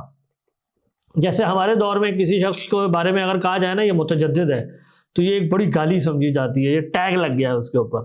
تو ایک زمانے میں معتزلی ہونا، اہل الرائے ہونا، یہ ٹیگز تھے. یعنی امام ابو حنیفہ اور ان کے شاگردوں وغیرہ کے بارے میں نا 2ویں صدی ہجری میں اور 3ری میں ٹیگز لگتے تھے کہ یہ اہل الرائے ہیں، یہ حدیث پہ نہیں غور کرتے. تو ظاہر ہے جب آپ کسی کو ٹیگ لگاتے ہیں نا تو آپ کا سامنے والا بھی آپ پہ ٹیگ لگاتا ہے. تو اس زمانے میں یہ جو لوگ ان لوگوں کو کہا کرتے تھے نا اہل الرائے معتزلی اور یہ ایسے ہی عقل پرست اور یہ وہ یعنی ایک خاص طرح کا جو رجحان تھا کہ نص کے ظاہر میں جو کچھ لکھا ہوا ہے اس کو ایز اٹ از قبول کر لو، اس کے لیے ایک گروہ نام تھا حشویہ. تو یہ میتھڈالوجی جو ہے نا بس سب کچھ بھائی حدیث میں اور قرآن میں لکھا ہوا ہے بس یہاں سے ہی شروع کرو یہیں بات ختم کر دو، یہ پرانی میتھڈالوجی ہے. اور ہمارے ہاں علم کلام میں اس کو کبھی کوئی سنجیدہ ایکٹیویٹی کے طور پہ نہیں، یعنی دیکھیں مطلب یہ کہ ایک شخص حدیث میں کام کر رہا ہے، ہر شخص کا ایک ظاہرہ ہے نا کام کرنے کا، جس کو آپ یوں سمجھیں. اصل میں لوگ ان چیزوں میں آفینڈ ہو جاتے ہیں، لیکن میں ایک بڑے بندے کا نام لے کر یہ بات کر دیتا ہوں جس کے اوپر عام طور پہ ہمارے ہاں یہ بات قبول کی گئی ہے. امام غزالی کے اوپر کیا یہ اعتراض ہے یا نہیں کہ وہ علم حدیث میں ماہر نہیں تھے؟ یہ ایک ویل اسٹیبلش ویل ریکگنائز اعتراض ہے کہ وہ علم حدیث کے ماہر شمار نہیں ہوتے. میں یہ کہتا ہوں کہ اگر امام غزالی پر یہ نقد ہو سکتا ہے کہ وہ علم حدیث کے ماہر نہیں تھے تو کسی محدث پر یہ نقد کیوں نہیں ہو سکتا کہ وہ عقلیات کا ماہر نہیں ہے؟ اس میں کیا مطلب ایسی بڑی بات ہے؟ تو اس چیزوں کو افینڈ ہونے کی ضرورت نہیں ہے. ہر شخص کا ایک اپنا دائرہ ہے جس کے اندر وہ ماہر ہے. تو ہمارے ہاں یہ کمزوری جو اس طرح کی اوپینین میں پائی جاتی تھی وہ نہیں قبول کی گئی اپسٹیمولوجی اور کلام کی ان بحثوں کے اندر. یہ سنجیدہ طریقہ بحث نہیں ہے. تو یہ اس طرح کی جو آراء ہوتی ہے نا کہ علم صرف مطلب وہی سے آ جاتا ہے, اس کو ہمارے ہاں باقاعدہ علم کلام کی کتب میں حشویہ گروہ کا نام لے کے ان کو ریکمنڈ کیا جا رہا ہے. یہ اصل میں ان لوگوں کی رائے ہے اور یہ کوئی سنجیدہ بات نہیں ہے. تو میں آئیڈینٹیفائی صرف یہ کہنا چاہ رہا ہوں کہ یہ رویہ اگر آپ اس کی ہسٹوریکلی اسلامی تاریخ میں دیکھنا چاہیں تو مل جائیں گے, اس کے بھی ریپرزنٹیٹیو آپ کو مل جائیں گے, لیکن وہ مارجنلائزڈ ہوتے تھے. انفارچونیٹلی 20ویں صدی کے اندر پاپولر دین کا جو لٹریچر پروڈیوس کرنے والے لوگ تھے نا, جنہوں نے اردو میں بہت لوگوں کو متاثر کیا ہے. ابھی آپ دیکھیں کچھ دن پہلے مجھے یہ جب ڈیبیٹ کے بعد کسی نے ایک ویڈیو شیئر کی, ڈاکٹر اسرار صاحب ماشاءاللہ بڑے قابل آدمی تھے تفسیر وغیرہ کے کام میں, ان کی ایک ویڈیو 15-20 منٹ کی, اس میں وہ بڑے دھڑلے سے وہ کہتے ہیں کہ جی وجود باری تعالیٰ کے اوپر کوئی عقلی دلیل دینا محال ہے, ممکن ہی نہیں ہے, اور پھر وہ ساری باتیں جو علامہ اقبال نے اور کانٹ نے لکھی ہیں وہ دہرائی جا رہے ہیں. اب آپ دیکھیں کہ ڈاکٹر اسرار صاحب نے ماشاءاللہ کتنا کام کیا ہے, کتنے زونوں کو متاثر کیا ہے, تو ان کی اس بات سے کتنے ذہین لوگ جو ہے متاثر ہو گئے ہوں گے. تو یہ اچھا, اسی طرح آپ علی میاں جو ندوی ہیں ان کی آپ کتاب پڑھیں, ان کی کتاب میں بھی وہ کانٹ کو آپ کو اسی طرح گلوریفائی کرتے ہوئے نظر آئیں گے. تو جب آپ کے بڑے بڑے لوگ جو ہے وہ ایسی تھاٹ کو گلوریفائی کرتے ہوئے نظر آئیں تو یہ بات کہ جی لوگوں میں یہ عام ہو جانا یہ کوئی بڑی چیز نہیں ہے. اور ایسا نہیں ہے کہ سب متاثر ہو گیا, یعنی اس 20ویں صدی میں ہمیں ایک سٹینڈ آؤٹ فگر نظر آتے ہیں عرب ورلڈ میں, مصطفیٰ صبری صاحب. انہوں نے کانٹ کو پڑھا اور انہوں نے آئیڈینٹیفائی کر لیا کہ بھائی یہ پرابلم کیا ہے اور اس کی وجہ کیا ہے. اس کی وجہ یہ ہے کہ وہ بہت زبردست متکلم تھے. یعنی ہمارے ہاں یہ بہت آپ کو میں اب بھی اپنے معاصرین میں سے کسی کا نام نہیں لینا چاہتا, لوگ بلا وجہ اوفینڈ ہوتے ہیں, لیکن آپ دیکھ لیں وہ لوگ علم کلام کے ماہر نہیں ہیں. فلسفہ انہوں نے پڑھ لیا ہوگا, ادب پڑھ لیا ہوگا, کچھ اور پڑھ لیا ہوگا, لیکن آپ علم کلام پڑھے بغیر اوریجنل سورسز آپ کیسے حکم لگا سکتے ہیں کہ مجھے کانٹ کو لینا ہے یا نہیں لینا ہے. یعنی ہمارے ہاں ایک خامی یہ بھی ہے نا کہ ہم بہت سارے نا فلسفیز بیان کر کے ایک ایٹ اے لاس چھوڑ دیتے ہیں مسلم ذہن کو کہ بھائی تم نے ریئلسٹ ہونا ہے, تم نے انڈائریکٹ ریئلسٹ ہونا ہے, تمہیں ناول, بھائی سب کو یہ فلسفہ اب لے لو. ایسے تھوڑی ہوتا ہے. ہماری ایک پوزیشن ہوتی ہے, یعنی ہمارے ہاں کلی کو ماننا ہے یا نہیں ماننا ہے یہ باقاعدہ بحث ہے, وجودیوں کے ساتھ بحث ہے, تو you have to take stand. اور جب آپ نے پوزیشن لے لی تو اب آپ اس کے اوپر چلیں جو اس کی ہم اہم طریقے سے. تو کلام کا سنجیدہ مطالعہ نہ ہونا یہ پرابلم ہے. ہمارے ہاں جو ایک آپ نے اشارہ کیا تھا کہ نیم ٹیگنگ ایک بہت بڑا ایشو ہے, اور دینی طبقے کے اندر اقلیات پہ تو کل کی کل جو ایک تنقید ہے وہ گو ٹو ایک اپروچ ہے, اور اس کے اندر شک نہیں ہے کہ ہمیں اس کے اندر نہ صرف دیکھنا چاہیے بلکہ یہاں پر یہ کہ اس ایک ضمن میں نہ صرف اس میں بلکہ دوسری کئی فیلڈز آف سٹڈیز ہیں جو اس سے متاثر ہو جاتی ہیں. تو اس کے اندر آپ کی درست بالکل نشاندہی ہے کہ ہمیں اپنے رویوں کو بھی اس بارے میں بہتر کرنا چاہیے. اور اسی ضمن میں کیونکہ میں نے وقت کو بھی مد نظر رکھنا ہے تو میں صرف آپ کا آخری سوال آپ کا وقت جو ہے مزید نہ لیتے ہوئے آپ سے ضرور کرنا چاہوں گا, بیکاز ہماری شاید اس بحث کو وہ سمیٹ بھی دے, اور یہ کہ نہ صرف اس موضوع کے اعتبار سے بہت امپورٹنٹ ہے کہ جب ہم نیچرلزم کو ایک فلسافیکل اینگل یا سیولوجیکل اینگل سے دیکھتے ہیں تو اس کی ایکسیپٹیبلٹی آپ کیا سمجھتے ہیں کیا ہوگی, اور کریشنزم کو ایز اے سائنٹیفک ریالٹی یا ایز اے سائنٹیفک فیکٹ دیکھتے ہیں تو اس کی گراؤنڈنگ کیا ہوگی. آپ دونوں کو جسٹیفائی سمجھتے ہیں سٹینسز کو, یا آپ کے ہاں اس کے کوئی اور انٹرپریٹیشن بھی ہو سکتی؟ دیکھیں میرے اصل میں نا کچھ ٹرمز اور اصطلاحات ایسی ہیں جو بہت پاپولر ہو گئی ہیں اور میرے خیال میں وہ پرابلم کا باعث ہیں. اب دیکھیں آپ نے ایک سائنٹیفک لفظ استعمال کیا, سائنٹیفک, سائنس کا. ٹھیک ہے. اب آپ کے ذہن میں سائنس کا جو عام طور پہ تصور ہے جس میں بولا جاتا ہے کہ بھائی میں تجربہ کر کر کے نا کوئی استقرائی طریقے سے یا ایبڈکشن سے کوئی مطلب نظریہ بناؤں گا پھر اس کو تجربہ کروں گا, بس یہ سائنس ہے. اب ظاہر ہے سائنس کو اس محدود تصور کے اندر اگر تو کوئی اصطلاح بنا رہا ہے تو اس سے جھگڑا نہیں کیا جا سکتا, یہ جھگڑا مطلب اصطلاح ٹھیک ہے, لیکن میرے خیال میں اس طرح کہنے کی ضرورت نہیں ہے. یعنی اصل پرابلم کیا ہوتی ہے, ہم پہلے علم کو اس کے اندر بند کرتے ہیں, پھر اس کے بعد جو ہے نا مذہبی جو موقف ہوتا ہے نا اس کو ڈوگما کہنا شروع کر دیتے ہیں. جبکہ میرے خیال میں کلام جس طریقے سے میٹا فزکس ڈیولپ کرتا ہے اس کے اندر بھی سائنس کا میتھڈ موجود ہے, اور جس کو آپ پیور سائنس کہہ رہے ہوتے ہیں اس میں بھی ایک میٹا فزکس کا ایلیمنٹ موجود ہوتا ہے کہ سائنسدان جو ہے نا چند مشاہدے میں آنے والے چند حقائق کو بنیاد بنا کے پوسچولیٹ کرتا ہے ایک ایسی اینٹی کو, ایک ایسی حقیقت کو جو اس کے حص میں نہیں ہوتی, اور وہ سمجھتا ہے کہ وہ ایک ایسا رول ہے جو میرے حص میں آنے والے تمام مشاہدوں کو ایک گورننگ پرنسپل کے طور پہ ایکسپلین کر لے گا. آپ کسی بھی سائنٹیفک ڈسپلن کو اٹھا لیں، اس میں یہ میتھڈالوجی ہے، اس کو آپ تھیوریز وغیرہ یا مختلف نام دے دیتے ہیں. تو ہم یہ کہہ رہے ہیں کہ یہ جو استنباط ہے، میں بنیادی طور جی ہاں میں کہنا یہ چاہ رہا ہوں کہ یہ جو استنباط ہوتا ہے یہ تو سائنس میں بھی کیا جاتا ہے. ایک غیب کریٹ کیا جاتا ہے، ایک استدلالی حقیقت کریٹ کی جاتی ہے جس کے بارے میں ہم کہتے ہیں کہ یہ واقعی حقیقت ہے، اور وہ جتنی زیادہ کنفرم ہو رہی ہوتی ہے اس کے اوپر میرا یقین اتنا بڑھتا چلا جاتا ہے. اب دیکھیں دلیل حدوث میں بھی میں کہہ رہا ہوں میں نے یہی کیا، میں نے کائنات دیکھی، میں نے دیکھی چینج ہو رہی ہے، میں کہہ رہا ہوں اس کی چینج کی ایکسپلینیشن کیسے کر، کیا انفائنائٹ ریگریس ہوگا؟ پھر میں نے کہا نہیں ہو سکتا. تو آپ دیکھیں میں نے اسی طریقے سے معلول سے علت کا سفر طے کیا ہے، اور وہ ڈیفینیٹلی ایک وجودی حقیقت ہے. تو یہ کہنا ہے کہ پہلے نمبر میں جو کہنا چاہ رہا ہوں وہ یہ ہے کہ سائنٹیفک میتھڈ آف نالج کو بالکل ایک آئسولیٹڈ باڈی بنا دینا، جس کا یعنی ہمارے کلام کے میتھڈ سے کوئی سرے سے تعلق نہیں ہے، یہ ڈائیکاٹمی خود پرابلمٹک ہے. جب یہ ڈائیکاٹمی آپ ختم کر دیں تو بس بیسیکلی علم ہوتا ہے جو مختلف ذرائع سے انسان کو حاصل ہوتا ہے، اس کی مختلف سطحیں ہوتی ہیں. تو سائنس کے اندر بھی اسی طریقے سے تھیورائزیشن آپ کر رہے ہوتے ہیں، اور آپ ایک مطلب ریالٹی کے بارے میں کنفرمیشن، کچھ آپ کے فکس پارٹس ہوتے ہیں، کچھ ویریبل پارٹس ہوتے ہیں، وہ اسی طرح چل رہی ہوتی ہے. تو ہمارے ہاں ہم کہہ رہے ہیں ہماری میٹا فزکس بھی اسی طرح کی ایک سائنس ہے. اس کے اندر کچھ حقائق ایسے ہیں جو میں بالکل قطعی طور پر ڈٹرمن کر لیتا ہوں، اور وہ نان چینجیبل ہوتے ہیں. اب کوئی زیادہ سے زیادہ مجھے پتہ ہے یہاں اعتراض کر سکتا ہے کہ جی سائنس میں تو ہر چیز ریویژنیبل ہوتی ہے. اس کی وجہ یہ ہے کہ وہ ہے ہی تجربے کے اس ڈومین میں جہاں چیزیں یہ گنجائش رکھتی ہیں، لیکن وہ حقائق جو چینج ہو ہی نہیں سکتے ہیں، دے کی ناٹ بی ادر وے، مطلب عدم سے وجود نہیں ہو سکتا، وجود سے آ سکتا ہے. اب میں کہوں نہیں میں کسی سائنسی تجربے سے اس کو غلط ثابت کر دوں تو کوئی سائنسی تجربہ ایسا ہو ہی نہیں سکتا جو اس فریم سے میں باہر نکل کے کر لوں. تو میرا کہنے کا مطلب یہ کہ یہ تو علم ہوتا ہے. اب رہ گئی یہ بات کہ نیچرلزم ورسز کریشنزم تو اور سائنٹیفک یعنی امپیریکل ماڈل کے نقطہ نظر سے، تو میں نے آپ کو کہا کہ امپیریکل ماڈل دونوں میں ایکولی فنکشن کرتا ہے. بات یہ ہے کہ نیچرلزم کے اندر آپ ایک غلط مفروضہ قائم کرتے ہیں جو آپ کی سائنس آپ کو نہیں بتا رہی کہ چیزیں چیزوں پہ مؤثر ہیں، اس کا کوئی تجربہ نہیں. یہ فلسافیکلی انکوہرنٹ سسٹم ہے. تو جب یہ ایک انکوہرنٹ اور غلط سسٹم ہے تو ہم کیوں یعنی ایک ریڈنڈنٹ مفروضہ کیوں قائم کروں جس کے بغیر وہ ساری چیز ایکسپلین ہوتی ہے. تو میرے نزدیک تو یہ کہنا کہ ہم موجب کازیلٹی کے تصور کو موجد کازیلٹی کے تصور کے ساتھ امیلگم کر کے کوئی ماڈل بنائیں، یہ ایک ویک بات ہے، اس کی کوئی ضرورت بھی نہیں ہے. اگر جو لوگ یہ کہتے ہیں کہ قرآن کا جو وے ہے، جو دلائل ہیں وہ بڑے ہی فطری نیچرل ہوتے ہیں، اور جو دیگر کلام کے جو دلائل ہیں وہ ان کیس کہہ لیں کہ وہ عقلی یا اس قسم کے دلائل ہیں، ان کے اندر ایک تضاد ہے اپروچز کا. آپ اس پوائنٹ آف ویو کو کس طرح سے سمجھتے ہیں؟ ہاں یہ بھی ایک پرانی ٹرینڈ ہے، جیسے میں نے کہا کہ یہ چلا آ رہا ہے، بعض لوگ اس نیریٹو کو پیش کرتے رہے ہیں اور اب بھی پیش کرتے ہیں جی. لیکن میرا اس کے بارے میں کہنا یہ ہے کہ یہ ایک مبہم اور ویک سی بات ہے کہ قرآن کا ایک کوئی فطری استدلال کا طریقہ ہے. ہم ان سے پوچھتے ہیں ہمیشہ کہ وہ کیا ہے، ذرا آئیڈینٹیفائی کر کے بتائیں کہ یہ.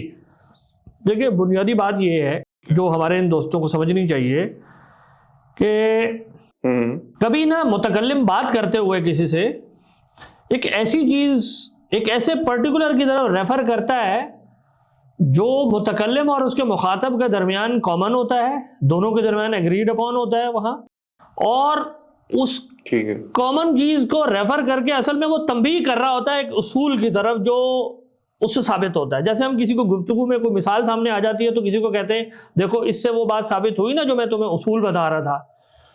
تو یہ طریقہ ہے امام راضی وغیرہ بتاتے ہیں کہ جو قرآن مجید نے عام استعمال کیا ہے ذات باری کے دلائل سے متعلق. مثال کے طور پر قرآن کیا کرے گا، حس، دیکھیں انسان جو ہے نا جو چیز حس میں آ جائے نا اس سے بہت جلدی متاثر ہوتا ہے جو چیز سامنے کی ہو.